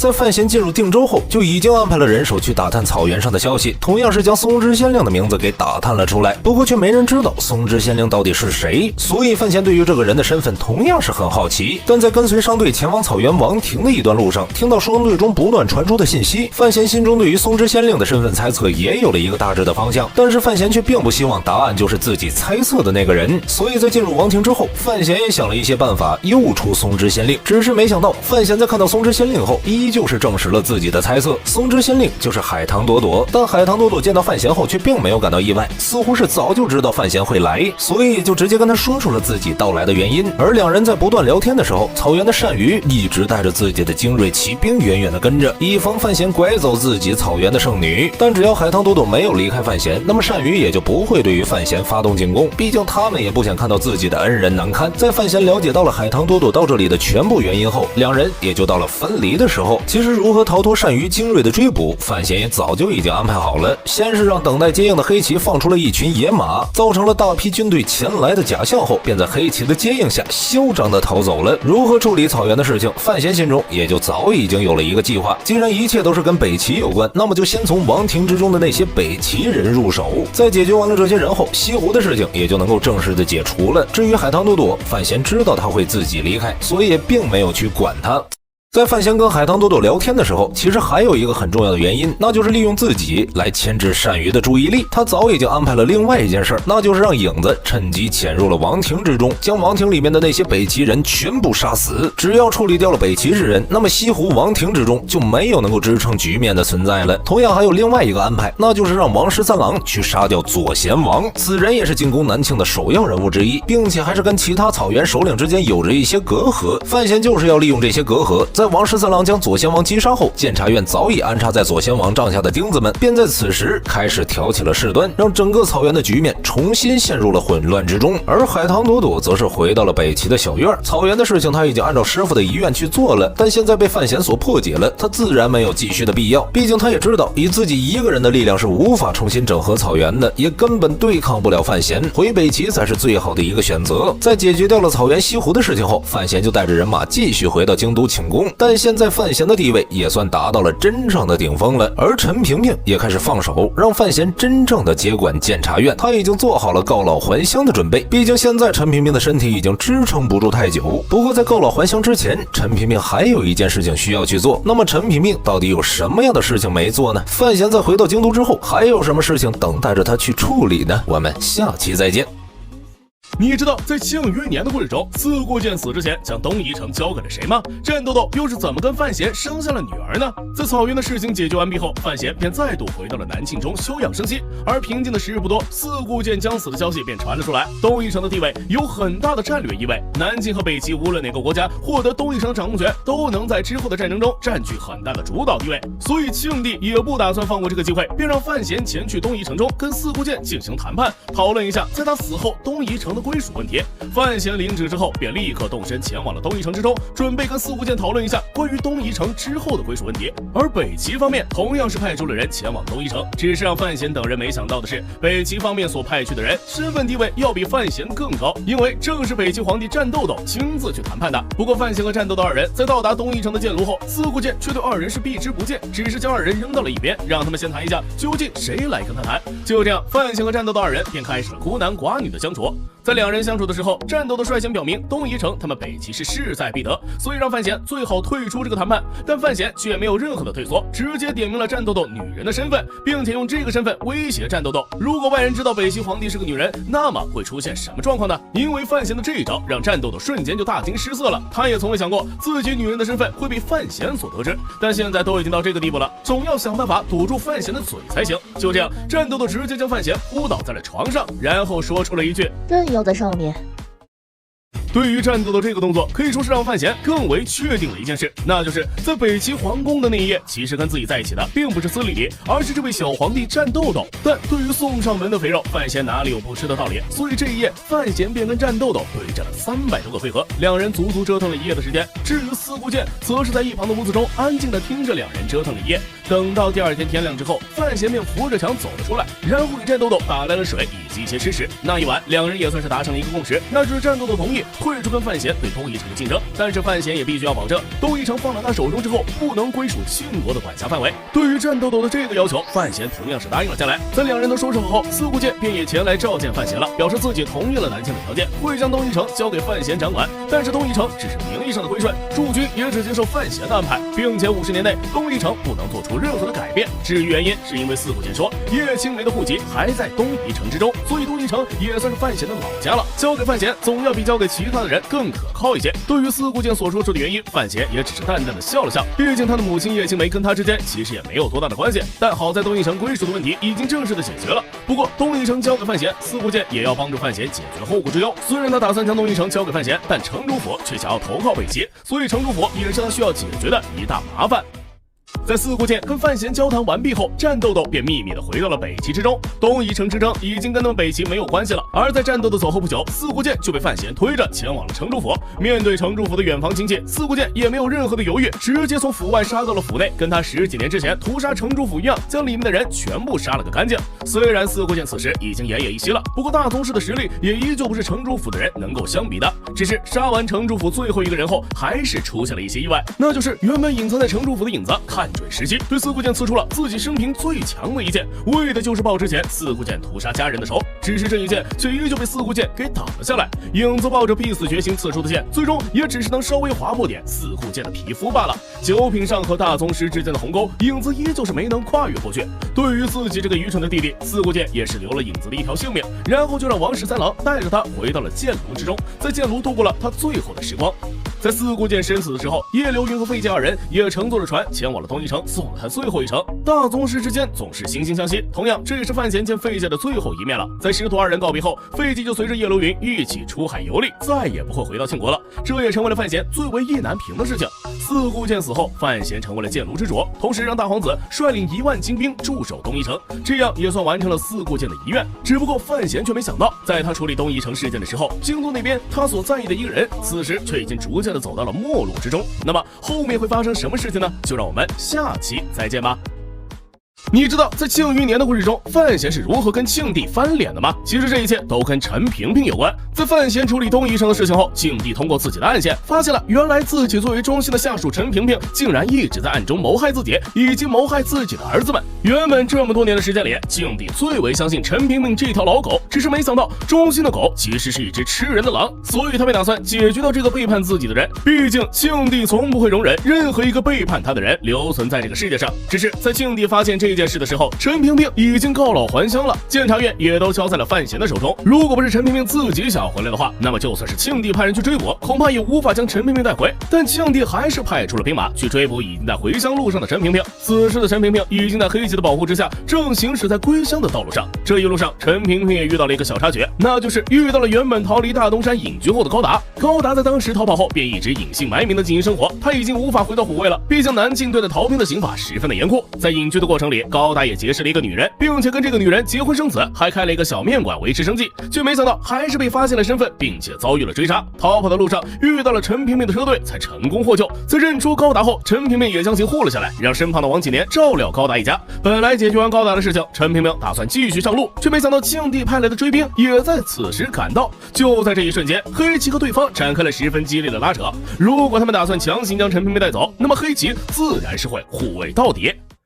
看着双方剑拔弩张的样子，其实陈萍萍只要对黑旗一声令下，对方的人马便会全部被击杀在这里。出了庆国京都之后，无论是谁也无法将陈萍萍给带回去。但陈萍萍似乎也厌倦了这些打打杀杀，更是想要寻求自己心中的一个答案，所以便让黑旗停手，自己答应跟对方回到京都之中。虽然王启年等人都知道陈萍萍这次回去是有去无回，但却无法阻止陈萍萍的决定，只能给陈萍萍让出了一条道路。当然，王启年也不会看着陈萍萍就这么去送死，他还知道有一个人是一定能救陈萍萍的，那就是在东夷城的范闲。所以在陈萍萍被带走后，王启年便立刻动身前往东夷城中，将这件事告诉范闲。这一路上，王启年可谓是不眠不休的一直在狂奔。现在对于王启年来讲，时间就是生命，而范闲此时也已经在处理完东夷城的事情，准备回到南境的路上。直觉似乎也告诉他，京都方面是有什么事情将要发生，所以范闲也不敢怠慢，带着人马快速的赶回。在跟王启年相遇后，范闲得知陈萍萍回到京都的事情，便也深知不好，直接让下属照料奔跑了几天几夜的王启年，然后自己骑上了一匹快马，脱离了大部队，以最快的速度回到京都。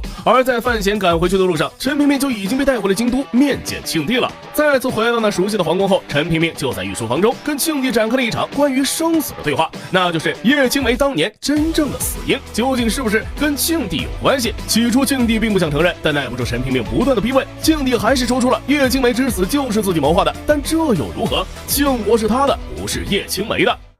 在陈萍萍得到了自己想要的答案后，便也直接笑了起来。如果没有叶青梅的话，哪里还有如今的庆帝和陈萍萍呢？所以这一刻，谁对谁错已经不重要了。陈萍萍就是要为叶青梅报仇。在那一瞬间，陈萍萍拉动了自己轮椅把手上的机关，将里面隐藏的2把霰弹枪启动，对庆帝展开了进攻。这2把霰弹枪是当初陈萍萍双腿被废后，叶青梅制作轮椅的时候给她装进去的。这么多年的时间，陈萍萍从未用过这个东西，却没想到在今日给用上了。随着霰弹枪的猛烈进攻，庆帝也是直接被重伤，但是却依旧没能够将庆帝给杀死。看到自己这么多年忠心的老狗竟然真的想要杀掉自己，庆帝也直接震怒了起来，一掌就拍飞了轮椅上的陈萍萍，然后飞身过去，用手掐住了陈萍萍的脖子，准备直接将陈萍萍掐死。但看着陈萍萍那惊恐的脸，庆帝也感觉要让她这么轻易的死去，属实是太便宜她了。所以庆帝决定要让陈萍萍死之前，在天下人的面前将脸面丢尽。所以庆帝直接将陈萍萍扔在了一边，然后下令将她凌迟处死。而监察院的众人此时虽然想要营救陈萍萍，但全部被严冰云给制止住了。就算陈萍萍已经被抬到了他们众人的面前，严冰云也没有让监察院的人出手，毕竟他要为庆国和监察院考虑，不能因为救陈萍萍而将监察院的人全部搭进去，造成庆国的内乱。但这对于范闲来讲都不是问题。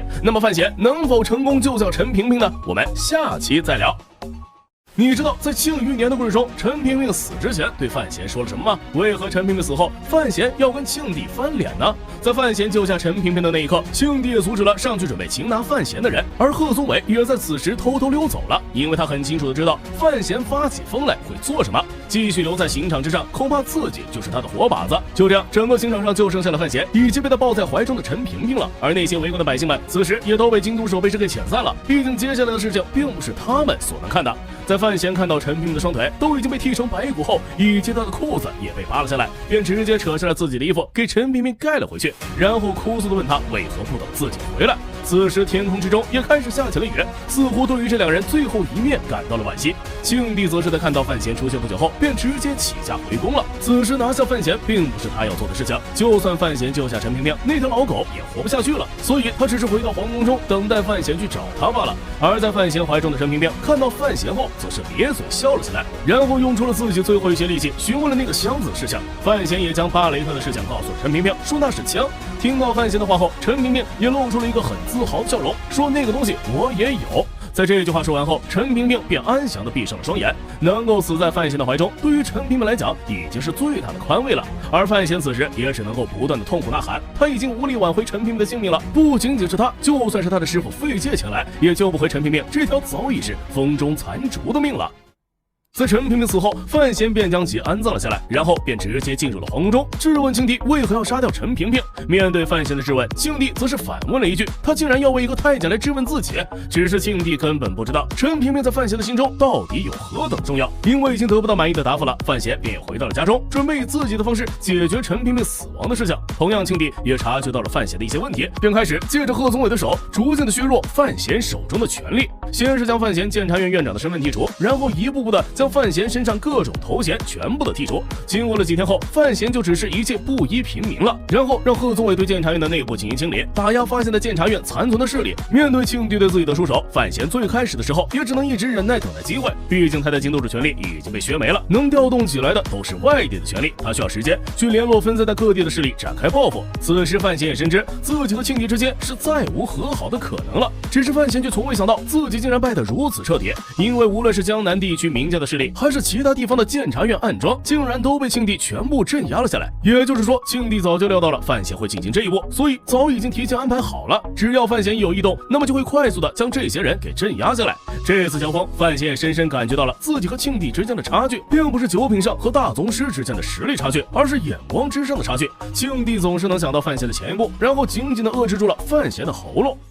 其实范闲手中真正的力量，庆帝还没有发觉。虽然五竹已经被神庙召回，让范闲身边少了这个大宗师级别的护卫，但范闲却依旧有能力让庆帝答应他的条件。在庆帝认为自己已经完全镇压了范闲后，范闲的反扑也就正式的开始了。这是刚过完新年的正月初七，影子也在东夷城养好了伤后回到了京都之中。在影子回国后，范闲又通过影子集结了监察院6处所有的刺客，带着这些人开始了自己的第一次反扑，那就是清除贺宗伟一派的官员。对于贺宗伟这个人，范闲是怎么看怎么不喜欢，但就是这样一个人都胆敢追求范若若，就算他不跟自己作对，范闲也要将贺宗伟解决掉。就这样，范闲一步步的将贺宗伟逼到了门下中书省，在众目睽睽之下，用毒针将贺宗伟刺死，然后还杀掉了那些想要阻拦他的人。反正现在的范闲孑然一身，也不怕多杀掉几个人。解决了贺宗伟后，范闲又进入了皇宫中跟庆帝进行谈判。这次谈判，范闲拿出了自己所有的底牌，比如在东夷城安插的大皇子等人，以及四国剑的弟子王十三郎，还有自己和北齐之间的关系。如果范闲想要天下大乱，那么就是一句话的事情，根本不会给庆帝任何的考虑时间。北齐和东夷城会一同对南庆出兵，而庆帝因为刚经过了大东山之战不久，加上皇室经过了大面积的洗牌，庆国的根基已经被动摇了不少。如果此时北齐和东夷城联合发兵的话，恐怕他也无法应付得过来，所以只能答应范闲的要求，不去对付那些他在意的人，但要跟范闲之间经过一次决战。那么范闲跟庆帝之间的对战会如何呢？我们下期再聊。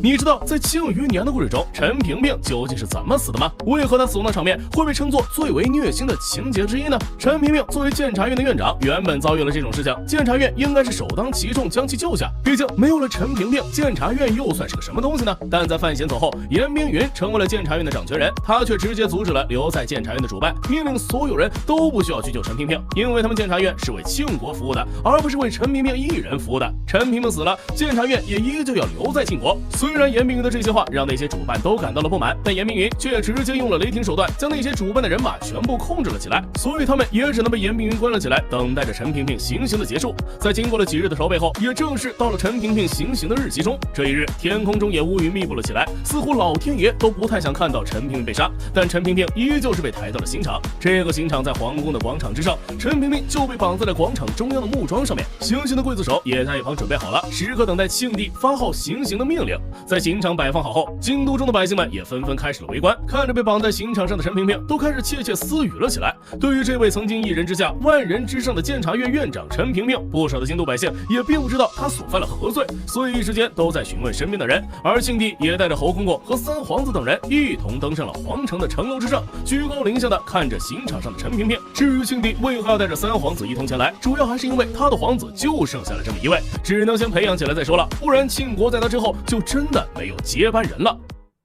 自庆帝到达皇城上后，便让侯公公开始宣布陈萍萍犯下了罪责。侯公公便拿出了袖子中庆帝早已在御书房中写好的圣旨，开始一条条的念了起来。而每念一条，下方围观的百姓就产生了一些惊呼，他们从不知道原来陈萍萍做过这么多违背庆帝的事情。毕竟在大多数人的眼中，陈萍萍就是庆帝的一条狗罢了，庆帝指哪儿他就咬哪儿。在侯公公将陈萍萍的罪责念完后，庆帝便看向陈萍萍，此时陈萍萍的目光也投向了庆帝。君臣二人目光触及的一瞬间，陈萍萍也在此时笑了起来。没人知道陈萍萍在笑什么，但是庆帝却直接怒火中生，让三皇子下令行刑。而三皇子第一次见到这种场面，瞬间眼泪就从眼角流了下来。但面对父皇的命令，他也不敢违抗，所以只能带着鼻涕眼泪的大吼一声行刑。在这句话喊出后，两位刽子手也做好了准备，其中一位拿起了一把小巧的弯刀，另外一位则是端起了一个碗，在这个碗中是熬煮了许久的千年人参汤。因为庆帝不想让陈萍萍死得过快，他要让陈萍萍一直活着受完这个刑罚，便让人用千年人参汤来吊住陈萍萍的最后一口气，防止陈萍萍在行刑途中受不了咽气。但在下令后，两位刽子手并没有立刻行动，而是在等待一个人的动作，那就是一直被庆帝提拔的贺宗伟了。此时贺宗伟接到了庆帝吩咐的一个重要事情，那就是脱下陈萍萍的裤子。很快，贺宗伟就走上了行刑台上，直接一把将陈萍萍的裤子拽了下去。在这一瞬间，在场的人都被震惊到了，因为这位曾经被大家害怕至极的陈萍萍院长，竟然是一位太监。随着陈萍萍的裤子被脱了下来，那群围观的百姓们瞬间就炸锅了。而此时刑罚也正式的开始了，手持弯刀的刽子手一刀刀的割在陈萍萍腿上，将其肉一片片的割了下来。而另外一位则是不断的在给陈萍萍喂着参汤，就这样吊着陈萍萍的最后一口气。在众人惊讶的目光中，陈萍萍双腿上的肉也逐渐的被剔出了个干净。而范闲此时才逐渐的接近了京都，这一路上他累死了3匹马，却始终都没有停歇。在到达京都之外的时候，范闲也看到了城门处已经严密把守了起来。在夜中看到范闲到来后，便直接让范闲停下来，说如今不能进入京都之中。但现在的范闲哪里还管3721，直接快速的骑马冲了上去，在临近城门的时候，便直接借着马背跳上了城楼之上，一瞬间就抽出了自己的黑色匕首，解决掉了阻止自己的几个京都守备师，然后没有任何犹豫，飞身下城，抢夺了其中1匹马，继续奔驰向京都的方向。而叶仲在看到拦不住范闲后，便也没有派人去追，毕竟现在行刑已经开始，就算范闲赶到，也改变不了任何的事情。与其追上去，倒不如让范闲自己在庆帝面前跪下。就这样，范闲一路策马便到达了广场之外。面对那些围观的百姓，范闲也强行将他们冲开。此时安插在刑场之外负责管理的贺宗伟看到范闲后，便立刻派人上去阻拦，却没想到范闲杀伐更加的果断，出手就是要人性命，直接解决掉了阻拦他的一些士兵，然后飞身到了刑场之上，将行刑的2位刽子手也尽数击杀，成功将陈平平解救了下来。只是他终归来得太晚了，陈平平已经无法再被救回来了。那么接下来范闲会做出什么事情呢？我们下期再聊。你知道在庆余年的故事中，范闲和庆帝第一次进行对抗是在哪里吗？这次对抗的结局又是如何呢？话接上回，在范闲解决到贺宗伟一派的人后，便进入了宫中跟庆帝进行谈判。谈判的过程里，范闲拿出了自己几乎所有的底牌，为的就是保住那些他在意的人。如果任何一位范闲所在意的人被庆帝所杀，那么整个庆国也会遭到范闲毁灭性的反扑。在见识到范闲的底牌后，庆帝便也答应了他的要求，不去动范闲身边的人。毕竟现在的庆帝想要一统天下，还需要几年的时间去进行筹备才行，并不是单单杀掉了四顾剑和苦荷就能立刻发动北伐。在庆帝答应后，两人便约在了次日清晨进行决战。在第二日一早，范闲便独自一人前往了皇宫的太极殿面前，然后看着庆帝从太极殿中缓缓走出。这一日也下起了大雪，此时范闲看着面前的庆帝，手中握着一把剑，已经快要控制不住出手了。随着啪的一声轻响后，范闲便向后退了一步，然后重重的踩在了后面的门槛之上。此时他手中的剑也瞬间爆发了出来，向着庆帝就刺了过去。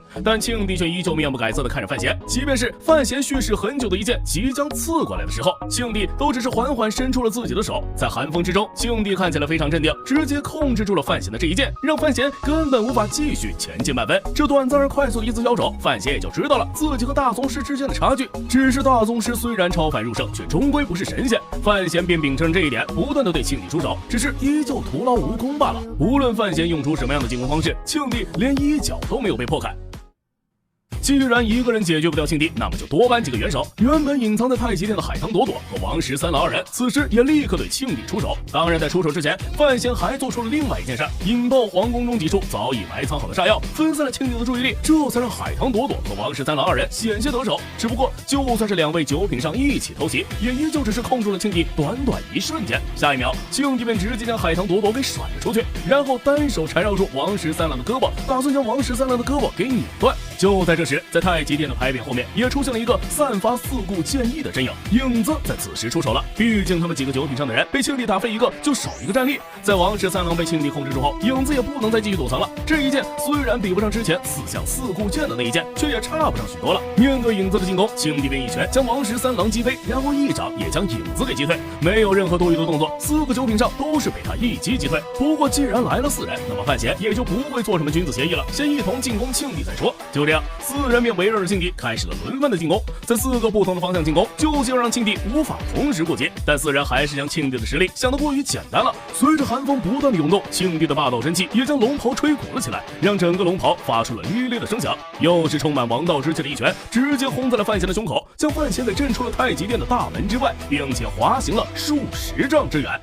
而在被庆帝击退后，范闲却并没有立刻的继续进攻，反而是选择借助后退的声势，立刻向着后面快速的奔跑了起来。在范闲逃跑的那一刻，王十三郎等人也跟有默契的一样，不再对庆帝进行进攻，立刻开始四散逃跑了起来。其实范闲跟庆帝的这一战，并不是为了要将庆帝击杀，而是为了要将庆帝拖住，给范闲在京的那些亲人们提供离开京都的时间。等到时间拖得足够够，就是范闲逃离京都的时候了。看着如今的时日，范闲也知道他应该要快速的离开京都，不然很可能就交代在这皇宫之中了。面对范闲的逃离，庆帝也只是稍微挥动了一下自己的龙袖，然后便缓缓踏步追了出去。其实，在范闲逃离的道路上，庆帝早就已经安排好了人手，为的就是拦截范闲。很快，范闲也在城门前的广场上被阻拦了下来，那是皇宫中的禁军。此时的禁军已经密密麻麻的充斥了整个皇宫城墙，每个禁军手中都手持劲弩，对着广场中心的范闲进行了瞄准。这一刻，范闲也意识到了，他还是落入了庆帝的陷阱之中。而随后，海棠朵朵、王十三郎和影子3人也同样被逼退到了这个广场中，跟范闲会合。整个皇宫之中早就被庆帝布下了天罗地网，这也是为何庆帝看到范闲逃离后，并没有立刻追上去的原因，因为他不相信在如此严密的防守下，范闲还能逃离皇宫。不过就在庆帝感觉自己胜券在握的时候，皇城的宫墙上却出现了一个异动，2个身影竟然直接冲向了城墙，直接斩杀掉了几位禁军，就进入了皇宫。而这2人就是郎桃和河道人了，也是北齐残存不多的9品高手。那么这些人能否成功逃离南庆皇宫呢？就让我们下期再见吧。你知道在庆余年的故事中，战斗的为了保住范闲做了哪些事情吗？好歹是自己孩子的父亲，总不能让范闲就这样死在南庆吧？话接上回，在看到狼桃和何道人出现后，范闲也是被惊讶住了。没想到为了配合自己的行动，战斗的竟然舍得让自己手下最厉害的2位进入南庆，也算是直接下足了血本。而狼桃和何道人2人这次来到南庆皇宫，也是带着任务前来的，因为战斗的对2人说，无论如何也要保住范闲的性命。当然，这2人虽然并未进攻庆地，却在赶来的时候也遭遇了禁军的阻拦，何道人的脚上还受了伤。在众人汇合到一起后，整个广场上也是显得他们十分的弱小。随着大雪不断的落下，庆帝也是面无表情的下达了击杀命令，让禁军对着下方的人开始射箭。随着无数的箭矢射下来，而被狼桃和何道人带来的4位剑炉弟子则形成了四方之势，将众人护在了中心。只是如此多的箭矢，谁又能够不受伤呢？在一轮箭雨过后，剑炉的4位强者已经身中数箭，在边缘的何道人则是直接被箭矢给射死了。要知道，在强大的军事力量面前，9品上的高手也是不堪一击的，除非这个人已经强大到了不像人，就比如那些大宗师。在箭雨停歇后，狼桃的身上也是浑身是血，却依旧要掩护范闲杀出这个包围。但众人是死的死，伤的伤，根本没有任何的反抗能力了，所以好像除了等死，他们也没有任何的办法。而此时风雪中有一个身影悄悄地爬上了摘星楼的楼顶之上，这里是可以看清楚皇宫全貌的建筑顶端，而在此人的手中正拿着当初范闲击杀燕小乙的那把巴雷特。在庆帝下达第2轮箭雨的时候，这个人的手指便扣动了扳机，没有任何的犹豫，他一击就将准备下达命令的将领给轰杀了，然后便接连击杀了准备继续下令的人。随着那些禁军被将领击杀，整个禁军也都变成了无头苍蝇，因为将领们不发话的话，他们根本是不能自主进攻的。在解决了这些人后，他便将枪口对准了庆帝，一枪就击中了庆帝的胸口。如果不是庆帝提前做了钢板的防护，恐怕那一枪就直接要了他的性命。做完这些事后，那个手持巴雷特的人也便退了下去，将枪重新放入了箱子之中，然后裹紧了身上的白色狐裘，隐没在了人群中。在庆帝派去的人到达后，早已经人去楼空了。因为这个人的出现，范闲等人才得以在庆帝受伤以及关注点改变的时候，成功逃脱出了庆国的皇宫，然后就向着庆国京都外飞奔了出去。可以说，如果没有那个人的存在，恐怕范闲就真的会死在皇宫里。而离开皇宫后，范闲便躲进了严若海的家中，在他们密室中开始休养身体，只是没想到竟然被严冰云的妻子给出卖了。因为范闲曾经将北齐沈仲击杀，导致了沈婉儿对于范闲十分的怨恨，而如今发现了这个叛国逆贼，自然是要给皇宫告密的。其实范闲被藏到严府密室中，除了严若海之外，没有人知道。严冰云也只是因为一些细节才察觉到的。沈婉儿偷听了父子2人说话，才知道了范闲就在他们家中。只是在追兵到来的时候，范闲也早已被严若海秘密送出了京都。这个老狐狸总要比范闲更清楚如何应对这个事情。离开南庆京都后，范闲就一路向北行驶而去，跟王十三郎、海棠朵朵会合后，众人就先前往了东夷城中。在范闲等人到达了东夷城后，便同东夷城驻扎的大皇子和黑旗下达了命令，让他们先留在东夷城观察情况，然后3人就向着北齐前去。到达北齐后，3人便很简单的补充了一下物资，然后连北齐皇宫都没有去，继续向着北方行驶。因为范闲现在有一个很明确的目标，那就是前去北方的神庙中寻找五竹。他知道五竹就在神庙，所以想要真正的胜过庆帝，五竹的帮助是必不可少的。而在范闲等人正式动身之前，战斗的和司礼里也抱着孩子远远的看了他一眼，毕竟在红豆饭出生后就没有见过自己真正的父亲。只是范闲现在根本没有那么多父女相认的心思，尽快前往神庙才是最重要的。这也让战斗的不禁感慨了一下范闲的狠心呐，竟然也不知道来看望一下他们母女。在范闲等人上路后，庆帝便也开始在皇宫中疗伤。这么短的时间内，接连被霰弹枪和巴雷特命中，如果不是大宗师的身体加上范若若的医术，恐怕庆帝根本就活不下来。同样也经过这一次对战，庆帝想要杀掉范闲的心已经彻底的坚定了下来。范闲其实现在也没有想那么多，毕竟他根本就不知道自己能否活着找到神庙。毕竟无论是他自己还是海棠朵朵和王十三郎，都只是听说过神庙，谁也没有真正的去过神庙。加上那神庙身处在极北之地，也许还没有成功找到神庙，他们就会被冻死在那北极冰原吧。那么范闲3人能否成功的找到神庙所在，又能否带回五竹呢？就让我们下期再见吧。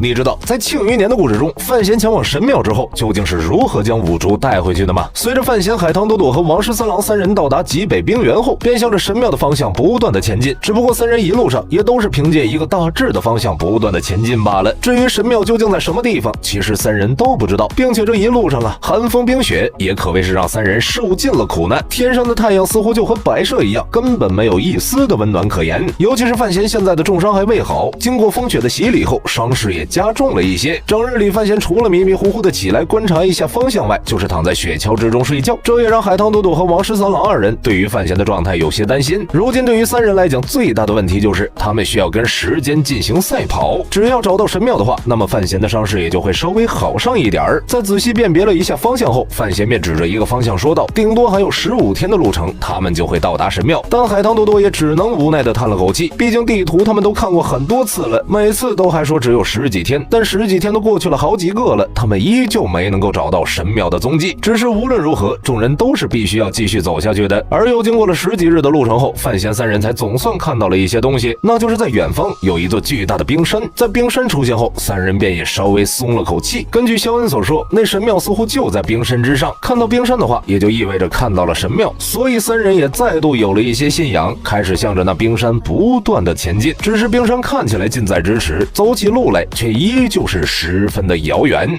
在范闲三人正式的走到冰山下后，他们已经累瘫了，雪橇上所带的食物和水几乎全部都吃完了，三人的体力也在这冰雪中达到了一种极限。好在他们没有遇到萧安和苦荷当时的情况，饿到了人吃人的地步。在到达冰山之下后，三人也稍微感慨了一下这个冰山的宏伟，然后便将雪橇给收拾了起来，修正了一下后，就开始攀爬冰山。随着不断的上爬，山脉上的风也逐渐的大了起来。而范闲在攀爬的路上，发现冰雪之下竟然有人工的痕迹，对此范闲也稍微好奇了一些，然后便一路攀爬，一路探寻。很快范闲就发现了，在那覆盖着冰雪之下，有一条类似于轨道一样的存在。看到这个轨道后，范闲便艰难地爬起身来，顺着轨道向上看了过去。所谓的神庙，应该也就是在这些轨道的尽头。有了明确的目标后，范闲就让众人顺着轨道一直爬上去就好。就这样，三人便也爬到了那轨道的尽头，然后登上了冰山之上。其实这个轨道上所安装的东西并不是神庙，而是一条长长的阶梯。在极夜到来的时候，阶梯就会顺着轨道滑落下去，这样就有人能够看到神庙了。只不过范闲他们到来的时候并不是极夜的时间，所以轨道并未滑落下去，他们也都是攀爬到了顶端之后才看到了那所谓的神庙。这个神庙在王十三郎和海棠朵朵看来是人世间建筑工艺不可能建造出来的东西，其十分的宏伟，并且外围是黑色的石墙，庙宇之前则是一个非常广大的平台，足以容纳数万人。可以说神庙直接给海棠朵朵和王十三郎一种极其强大的压迫感。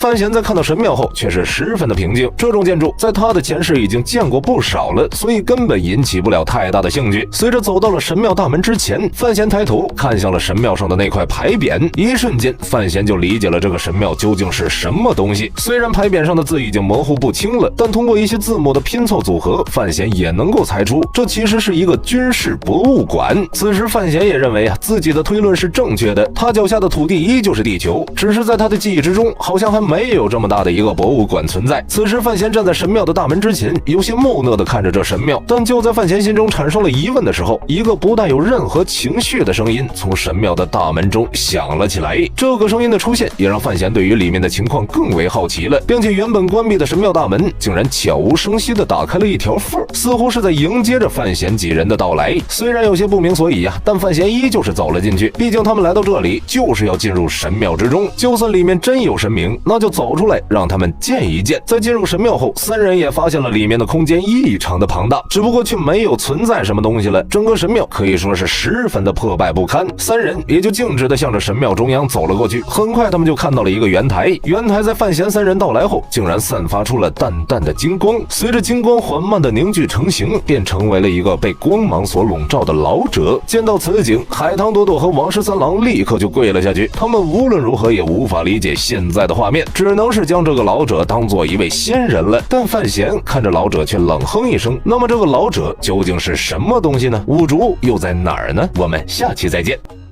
你知道在庆余年的故事中，神庙里面究竟有什么吗？其实神庙也并非是人间仙境。话接上回，在那个老者出现后，则是以居高临下的目光看着范闲三人。不过三人中，也就范闲没有对老者下跪，因为他知道这根本就不是什么神仙，而是一个 AI 全息投影罢了。在看到范闲没有下跪后，老者便也只能连哄带骗的想让范闲也认为他是神明。但范闲却和其他人不一样，那就是知道神庙的过去。看出范闲和其他二人不同后，老者便也沉默了许久，但还是对范闲讲起了这个神庙的历史。原本范闲他们所在的这个世界是新出现的人类文明，在这个文明出现之前，地球上就已经存在过另一个人类文明了。只是随着核战争的爆发，之前的人类文明死的死，逃的逃，最后地球也经过了漫长的时间，才诞生出了新的人类文明。而神庙的职责便是引领新出现的人类文明向着正常的方向发展。那些神庙使者们就是传递之前人类文明留下的技术，跟新出现的文明提供一些进化的存在。至于所谓的真气和功法，则都是核辐射遗留下来的产物罢了。地球上的核辐射并没有完全的消失，而新出现的人类和其他的生物也早已经跟这些核辐射共存了。人类能够修炼武功和真气，就是受到了核辐射的影响。在范闲得知了这些事情后，脑海中的认知也颠覆了许多，毕竟这些事情本身就和他所理解的有点不同。而在老者说完这些事后，便打算让范闲三人成为天脉者，因为神庙使者都死得差不多了，神庙这个 AI 总要继续履行自己的职责。不过范闲对于神庙的天脉者并没有什么兴趣，他来到这里只有一个目的，那就是找到五竹。在范闲和老者聊天的时候，海棠诺豆和王十三郎两人便也开始在神庙的各处寻找五竹的身影。不多时，王十三郎就背着一个1人高的长方形盒子走了出来，然后招呼范闲赶紧离开。在那个盒子中就是躺着休眠中的五竹。而范闲在看到王十三郎已经找到五竹后，便也不再跟老者废话，开始向着神庙的大门奔跑了出去。但很显然，范闲拒绝神庙 AI 的要求，也是让神庙 AI 直接将他们裁定成了需要被清除的人。因为神庙作为一个机器人，也秉承着曾经设置的机器人定律，除了不能伤害人类外，最后还增加了一条新的，那就是破坏人类发展秩序的存在是需要被抹除的，就像当初的叶青梅一样。所以很快神庙 AI 就启动了五竹这个仅存的神庙使者。在那一瞬间，五竹便清醒了过来，然后抽出了自己的铁锨，开始对着范闲三人出手。本来看到五竹醒过来之后，三人也都是有一些高兴，但下一秒五竹的铁锨向着三人刺来的时候，让范闲三人也瞬间不知道出现了什么事情啊！甚至海棠朵朵和王十三郎都开始质问范闲，说这个人不是你认识的吗？怎么他还能对他们出手呢？在经过了一番争斗后，范闲才了解到了，原来五竹的记忆已经被神庙给清除了。原本他对于范闲和叶青梅的记忆已经被神庙的 AI 给格式化了，现在的五竹还是变成了那个只能听从神庙指令的使者。无奈之下，范闲也只能带着二人先行离开神庙再做打算，毕竟五竹的实力已经是大宗师级别了，范闲三人对上五竹根本就没有任何的胜算。在范闲三人逃离神庙后，五竹虽然追了出来，却也没追太远，似乎是无法离开神庙太远的距离。但神庙下达的指令是杀掉范闲三人，所以五竹便坐在了神庙的大门口，等待着范闲三人再度走过来。看到五竹没有直接追出来，也让范闲三人稍微松了口气。如何解决五竹也是一个很大的问题，毕竟不处理五竹的话，恐怕他们也没有办法继续进入神庙之中，更别提范闲这小子还要将五竹带回南庆之中了。但现在五竹的记忆都已经消失了，就连范闲都已经不认识了。海棠朵朵和王十三郎二人自然是没有办法处理这个铁疙瘩，只能让范闲去想办法了。接下来的一段时间中，范闲每次走进神庙，五竹都会举起铁锨面对他。杀掉范闲是五竹所要执行的命令，这一点范闲也十分的清楚。只是他总不能抛弃五竹自己离开吧？来到这里的目的就是为了找到五竹，将他带回南庆中，跟自己一起对抗庆帝。没有五竹的帮助，范闲对上庆帝根本没有任何的胜算，所以他必须要帮助五竹找回记忆才行。其实五竹的出现已经让范闲松了口气，至少他确定五竹就在这儿，而不是在其他什么地方。所以接下来的一段时间里，范闲就一直思考如何能让五竹恢复记忆。又是几天的时间过去，范闲依旧没能够想出办法，但他却也知道不能再这样等待下去了，所以便径直的向着五竹走了过去。海棠朵朵和王十三郎见状，便打算阻止范闲，不过范闲却摆了摆手，让他们二人不要过去，有些事情他想跟五竹单独谈谈。那么范闲能否让五竹恢复记忆呢？就让我们下期再见吧。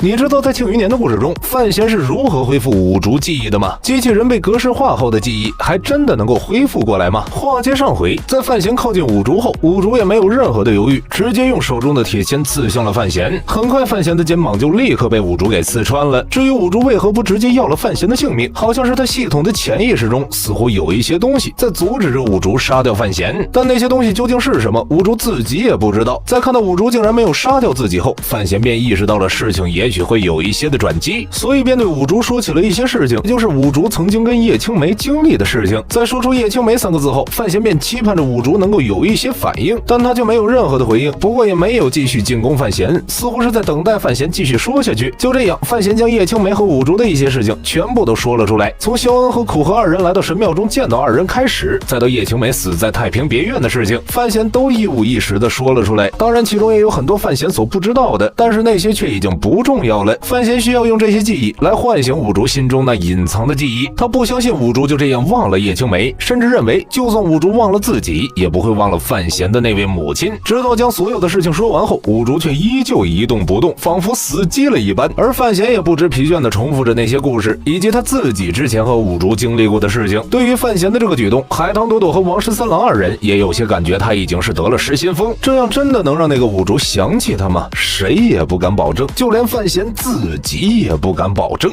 其实范闲也知道五竹不想杀他，是因为五竹本能里的东西在制止，所以就这样一天天的范闲不断的跟五竹重复着那些故事，一天不行那就第二天继续讲，就这样一直持续到了第3天的时候，范闲正在讲着那些曾经的故事，也感觉到了自己的身体已经逐渐的支撑不下去了。在说完最后一个字后，范闲便直挺挺的向下倒了下去。而就在这时，原本安静坐在神庙门口听范闲说故事的五竹身形也立刻就动了，一个瞬身就出现在了范闲的面前。这一次五竹是用自己的背部对着范闲，将即将倒在地上的范闲给背了起来，没有让范闲倒在地上。在这一幕出现后，海棠朵朵和王十三郎二人神情中也突然改变了。不过五竹接下来的一句话却再度浇灭了二人的希望，那就是五竹说他其实还不知道范闲是谁。这一下更是让海棠朵朵和王十三郎认为范闲之前浪费的那些口舌是真的没啥用啊。不过范闲却直接笑了起来，他让五竹不要去管他是谁了，而是在什么都不知道的时候跟着自己的心走就行了。至于心是什么，范闲的解释也就是感情。就这样，范闲便一步步的挑起了五竹的好奇。此时的五竹虽然什么都记不起了，但他应该好奇，比如山的那头是什么，海的那一面是什么。而这些问题的回答都需要五竹离开神庙，跟着他走出去才能够知道。因为范闲的这一番话，五竹也隐隐约约的感觉到了有些熟悉，似乎是之前有人跟他说过一样的话。所以在沉默了一会儿后，五竹便背着范闲缓缓的离开神庙。至于海棠朵朵和王十三郎二人，此时更是做出了一个很大胆的决定。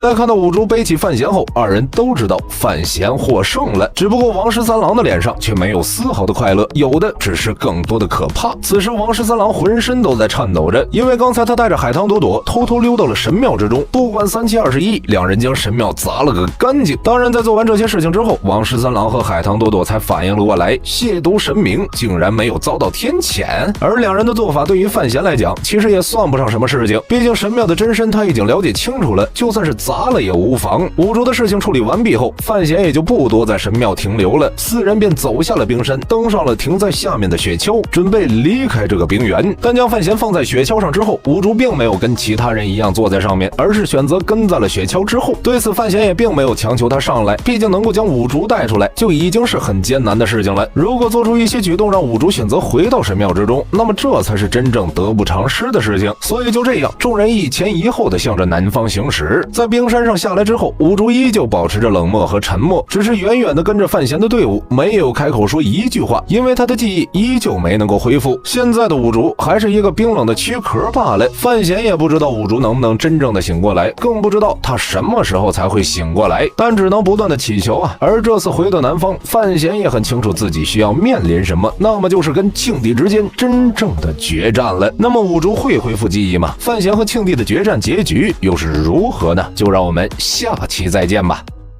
你知道在庆余年的故事中，范闲是什么时候跟庆帝决战的吗？决战的结局又是如何呢？话接上回，在庆历12年的秋天，一辆马车平稳地行驶在了官道上，马车之上的人便是已经失踪了半年的范闲。不过目前还没有人知道范闲已经回来的消息，一行4人就这样悄无声息地回来了。在前往了北齐琅琊郡后，马车就在一个客栈外停了下来。过了一段时间后，范闲一个人离开了客栈，换了一身行头，向着琅琊郡最为繁华的青楼走去。而兀术也一直在不紧不慢地跟在范闲的身后，什么也没有说，什么也没有做。在这里的最大号青楼其实就是抱月楼的分号了，所以范闲进入后便直接7拐8拐前往了抱月楼的一个密室之中，见到了等待他的石产力。除了石产力之外，王启年和邓子越2人也在这里。在如今庆帝施展的压力之下，依旧站在范闲这边的人已经不多了，除了此时范闲面前的3位外，就剩下还在江南艰难熬命的夏熹妃了。在众人相遇后，石产力便对范闲说起了如今的局势。在范闲消失的这段时间里，南庆也对北齐出兵了。为了这一战，庆帝已经谋划了很长时间，所以他不可能放弃，而是双方大战开始。范闲的那些势力始终都没有动作，毕竟他们的立场和身份有些尴尬，石产力也只能等到范闲回来之后才能做一些决定。不过范闲的目标却并不是两国之间的战争，在询问了家人没有事情之后，他便选择回到京都之中，然后让石产力3人撤回了东夷城，并且以后再也不要聚在一起了，防止被人一网捞了。对于范闲回到京都的事情，3人也都极力的阻止，他们可不认为范闲回去之后还能够活下来。但范闲回去的决心已经定了，并且他还从王启年的口中得知了另外一件事情。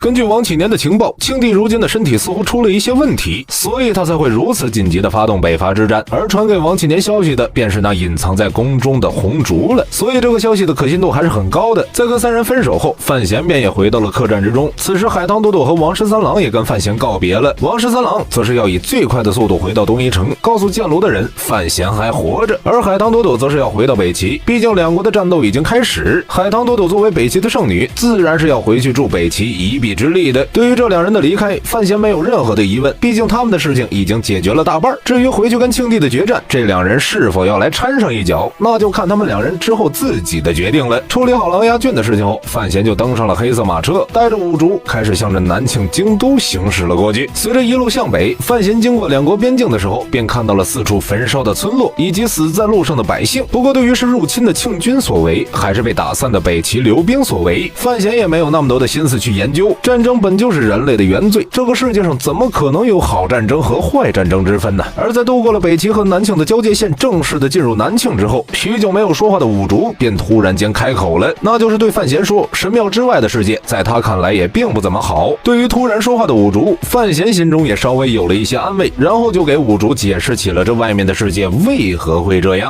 在范闲回到南庆京都的时候，北齐方面也开始了紧张的筹备。战斗斗在大殿之上脸色十分的阴沉，因为之前在南庆内乱的时候，他足足给北齐拖了1年多的时间。但现在南庆打过来了，战斗斗也没想到他手下的这些臣子竟然还是如此的慌乱，所以战斗斗此时压根儿就没有多少好心情。对于如何抵抗南庆的北伐，群臣讨论了许久，没有一个可行的意见。而北齐的前线也只能一直让上山虎支撑着。同样在北齐方面焦头烂额之际南庆方面其实也不太好受。庆帝也知道这个天下的胜负在沙场之外，1年之内若是范闲死了的话，那么庆帝自然就是最后的胜者，而如果是庆帝死了，那么不喜欢庆帝的那些人自然也就获胜了。不过也就是在这个时候，庆国皇宫中却突然出现了一个消息，那就是庆帝最近宠幸的梅妃成功的生下了一个龙子。可以说这也是庆帝为南庆之后所谋划的一个事情，加上北方的战事紧张，南庆的皇室再添血脉，同样也是一个很振奋人心的消息。但梅妃也知道生下这个孩子不过是自己的任务罢了，他并不能够奢求自己可以凭借这个孩子获得怎样的地位。同样庆帝要的也只是这个孩子罢了，他已经不需要生下孩子的梅妃了。所以在将孩子带走后，庆帝也立刻下令处死了梅妃。这个皇子庆帝打算亲自教导，防止再度出现之前的情况。那么这个皇子会改变庆国的格局吗？范闲回到京都后第一件事是什么呢？就让我们下期再聊吧。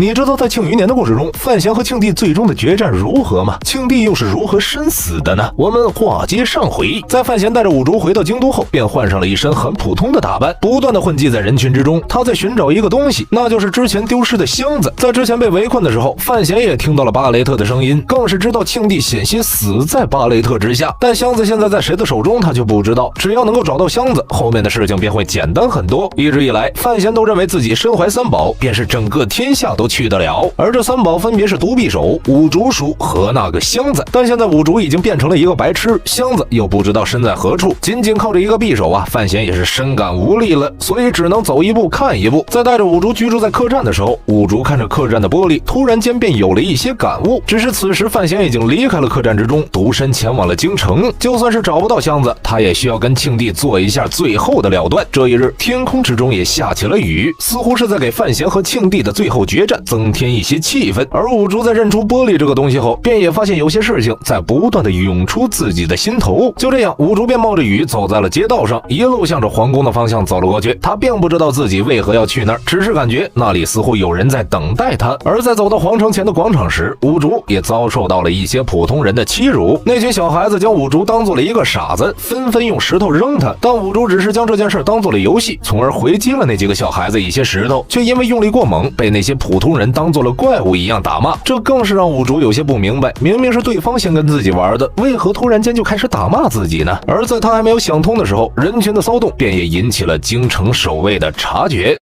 在京城守卫发现五竹后，便立刻挥刀对着五竹出手。虽然没有记忆，但面对进攻自己的人，五竹也并未留手，很快就用手中的铁签将他们全部解决。就这样，五竹成功引起了宫典的注意。在经过了一番厮杀后，五竹看着京都的皇城，沉默了很久。他的记忆也在此时突然间恢复了，想起在那皇城之中所居住的是庆帝小李子。在记忆恢复的那一刻，五竹便向着皇城继续走了过去。宫典也没有一直发呆，立刻下达了放箭的命令。他深知五竹的恐怖，所以不能将五竹放入皇宫之中。但漫天的箭矢却让五竹用自己的斗笠和铁签给挡了下来，而数万支箭矢还是有几支依旧射穿了五竹的手臂。面对如此恐怖的怪物，宫典也只能下令扔出火油，期盼着能够阻挡五竹前进的步伐。但宫典如何也没有想到，五竹竟然能在皇宫的墙壁上垂直的奔跑，短短几息就稳稳地落在了皇城头上。这时宫典也知道大势已去了，已经没有人能够阻止五竹进入皇宫。而叶仲也带着枢密院的人马赶来，对着五竹的背影大喊着让他不要乱来，打算继续阻止。在皇城头发生这种事情的时候，庆帝也在宫中准备应对范闲。他将范若若留在了宫中，为的就是作为制衡范闲的一个棋子。只是庆帝也没有想到，范若若此时同样偷偷离开了被监视的房间，然后趁着四下无人的时候，将范闲一直寻找的箱子给拿了出来，准备帮助范闲进行最后的决战。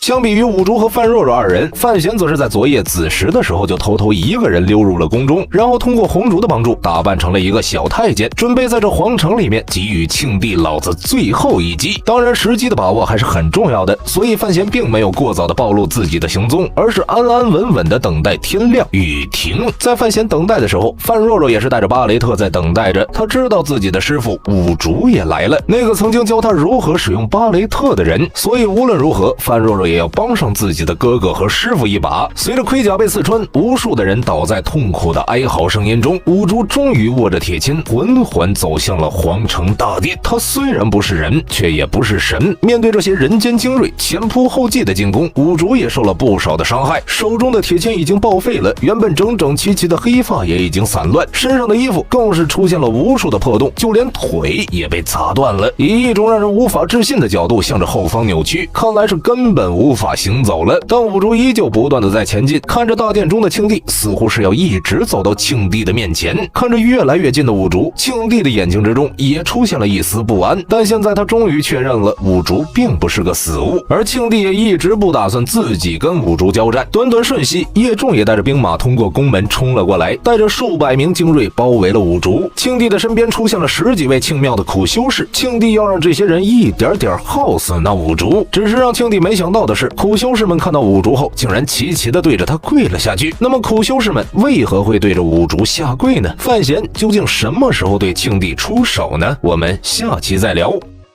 你知道在庆余年的故事中，范闲和庆帝最后的一战究竟如何吗？其实范闲是在五竹近乎报废的时候，才选择对庆帝出手的。话接上回，在看到自己身边的庆庙苦修士对着五竹下跪后，庆帝也只是冷哼了一声，但并不担心他们会背叛自己，因为在多年前从神庙出来的那位使者，为了清除叶青梅在世间留下的一些痕迹，跟庆帝达成了一种协议，所以在此之后，这些苦修士们将庆帝看正了天选之人，只是现在他们需要在天选之人和神庙使者中做出一个抉择，而苦修士们在思虑了很久后，却依旧选择了跪在雨中，不帮助庆帝，也不帮助五竹，这似乎就是他们最好的抉择了。但即便是没有这群苦修士，庆帝面对五竹也不会有任何的留手。至于范闲，此时则是穿着一身太监服，躲在远处观看着庆帝和五竹对峙的这一幕。虽然庆帝已经走下了神坛，但现在依旧是需要五竹的帮助。即便是五竹已经达到了最危险的那一刻，范闲却依旧没有出手。范闲知道大宗师之间的战争并不是他所能插手的，所以现在范闲必须要忍着。在短短的几息之间，五竹的身形快速的动了起来，就算只剩下了一条完好的腿，也没能挡住五竹的前进。随着五竹一动，那些庆军高手也动了起来，苦修士们似乎也顶不住压力，纷纷站起来拦在了五竹的身前。最终他们还是选择了相信庆帝，认为五竹就是神庙的那个叛徒。只是这些人即便是突然出手，也依旧不是五竹的对手，手中的铁签不断的刺出拔出，一瞬间将自己周身的那些人尽数的击杀。就这样一路杀人一路前行，五竹最终站在了庆帝的面前，沉默的看着那位高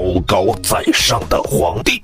当五竹站在庆帝面前的时候，两人也没有任何的话语，甚至眼神也没有交流。而下一秒，五竹手中的铁签就向着庆帝的脸挥动了过去，打得十分理所应当，似乎只是在打一个负心汉而已。而面对五竹的进攻，庆帝直接左手砸出了几十丈之远，让五竹将那些飞奔过来的庆国高手们也砸成了不少的肉泥。但五竹虽然被击退，庆帝却没有任何的开心，因为五竹的铁签还是击破了他的霸道真气，透过了庆帝的手掌甩在了他的脸上。此时庆帝的脸直接肿成了猪头，而五竹被击退后，便再度用早已弯曲的铁签支撑着站了起来，然后继续一步步的走向了庆帝。现在他们两人之间就只剩下你死我活这一种结局了。同样，庆帝也没有退缩，跟五竹在雨中开始了那绝世强者的对决。两人都只有很简单的进攻性行为，并且招招要置对方于死地。在不断的进攻中，庆帝的肩膀被五竹击碎，五竹的腹部也被庆帝击中，连同阻挡庆帝拳头的左手一同被砸入了腹部之中。随着五竹将左手从腹部扯出，连带着一大片苍白的皮肉。此时在众人的眼中，五竹似乎已经到了随时都会碎成碎片的时候，但他依旧没有放弃手中的铁签，再次向着庆帝一步步的走了过去。在两人的对决中，五竹倒下过多少次，又爬起来了多少次，已经没有人去关心了。所有人只是将他当做了一个怪物，一个几乎打不死的怪物。就连庆帝在此时也有些不甘心，为何五竹就不能倒在地上不再起身呢？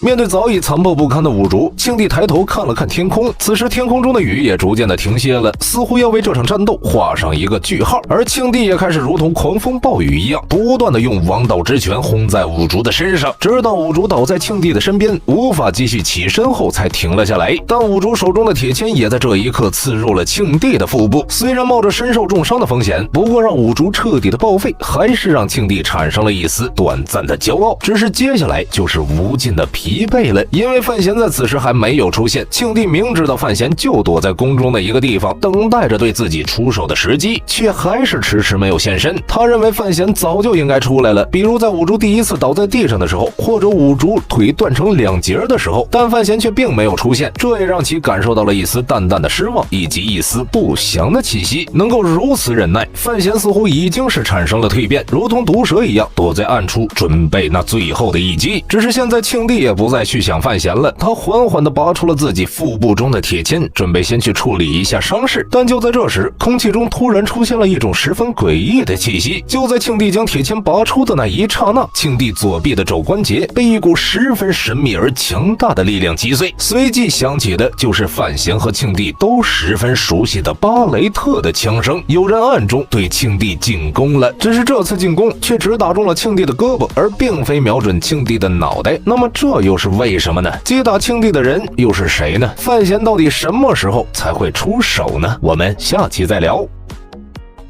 你知道在庆余年的故事中，究竟是谁给予庆帝最后一击的吗？是范闲还是手持巴雷特的范若若呢？话接上回，在巴雷特的枪声响起后，庆帝也从心底里感受到了恐惧。除了曾经北伐的时候战败于战清风的手中，导致体内筋脉尽碎，成为了庆帝最黑暗的日子外，那让庆帝恐惧了几十年的枪声也在这时再度响起。在巴雷特击中庆帝的那一刻，范闲就好像接受到指令一样，直接向着庆帝冲了过去，手中没有剑，也没有匕首等东西，完全是舍弃了一切，将自己化作了一阵风一样，在最短的时间内用最快的速度进攻庆帝。范闲从未感受到过自己如此的强大，而庆帝也从未这样虚弱过，两人甚至连对视一眼都来不及，就化作了太极殿前的两个影子。范闲的速度已经快到了让人无法想象的地步，瞬息之间就进攻了庆帝几百招。不过庆帝也在应对范闲的时候，身形也在不断的向一旁掠去，随着砸在了空中的一个铜制水缸身后，庆帝才稳定住了身形，然后随即右手一转，就掐住了水缸后一个人的脖子，而这个人就是刚刚躲在后面用巴雷特进攻庆帝的范若若。在看到范若若被庆帝控制住后，范闲也就停下了自己的进攻动作，不过却缓缓地对庆帝说出：“你今天失败了。”但庆帝右手掐着范若若的脖子，冷笑了起来。他现在还没有败，至少范若若的性命掌握在他的手中。那么范闲想要范若若活，那就必须要听他的话。而范若若之前2次用巴雷特进攻庆帝，2次都手软了，没有直接命中要害。在他的心中，也许只是想留庆帝一条命而已。不过现在这种情况，范若若也决定舍弃自己的性命，让范闲杀掉面前的皇帝。但是庆帝和范闲之间闹到了这种地步，单单靠着范若若一个人的性命已经无法阻止范闲了。因为范若若如果死了，范闲也答应了自己会下去陪他，到头来庆帝依旧是要死的，所以庆帝最后还是松开了范若若，但他却并不承认自己失败，而是感觉到他快要死了。事实也确实是如此，失败和死亡是2种不同的概念。作为一位君王，失败后必然是会死亡的，但死亡的时候却不见得他会失败。庆帝也许就是后者。而在这即将身死的时候，庆帝也对着范闲说出了最后一些话，那就是就算他死了，这个天下依旧是庆国的天下，依旧是李家的天下。因为庆帝不仅知道范闲能够掌控3皇子，更知道为其战斗的他孩子也是范闲的，所以他自然知道无论自己死后天下的格局如何改变，这个天下终归都是李家的。因为范闲也是他的儿子，红豆饭的身上流淌的也是李家的血脉。而范闲在听到庆帝都是无法瞒过庆帝的，但人之将死，范闲也不想去管庆帝接下来要做什么了，而是带着范若若靠在了一旁，看着这个将要步入最后时光的庆帝。在看到范闲不对自己出手后，庆帝便艰难地抬起头看向了天空。雨后初晴，整个天空上的乌云也都散去了，露出了那碧蓝的颜色。看着这片宁静的天空，庆帝似乎也想到了一些事情，然后便支撑着自己破败不堪的身体站了起来，缓缓地走到了五竹的身前。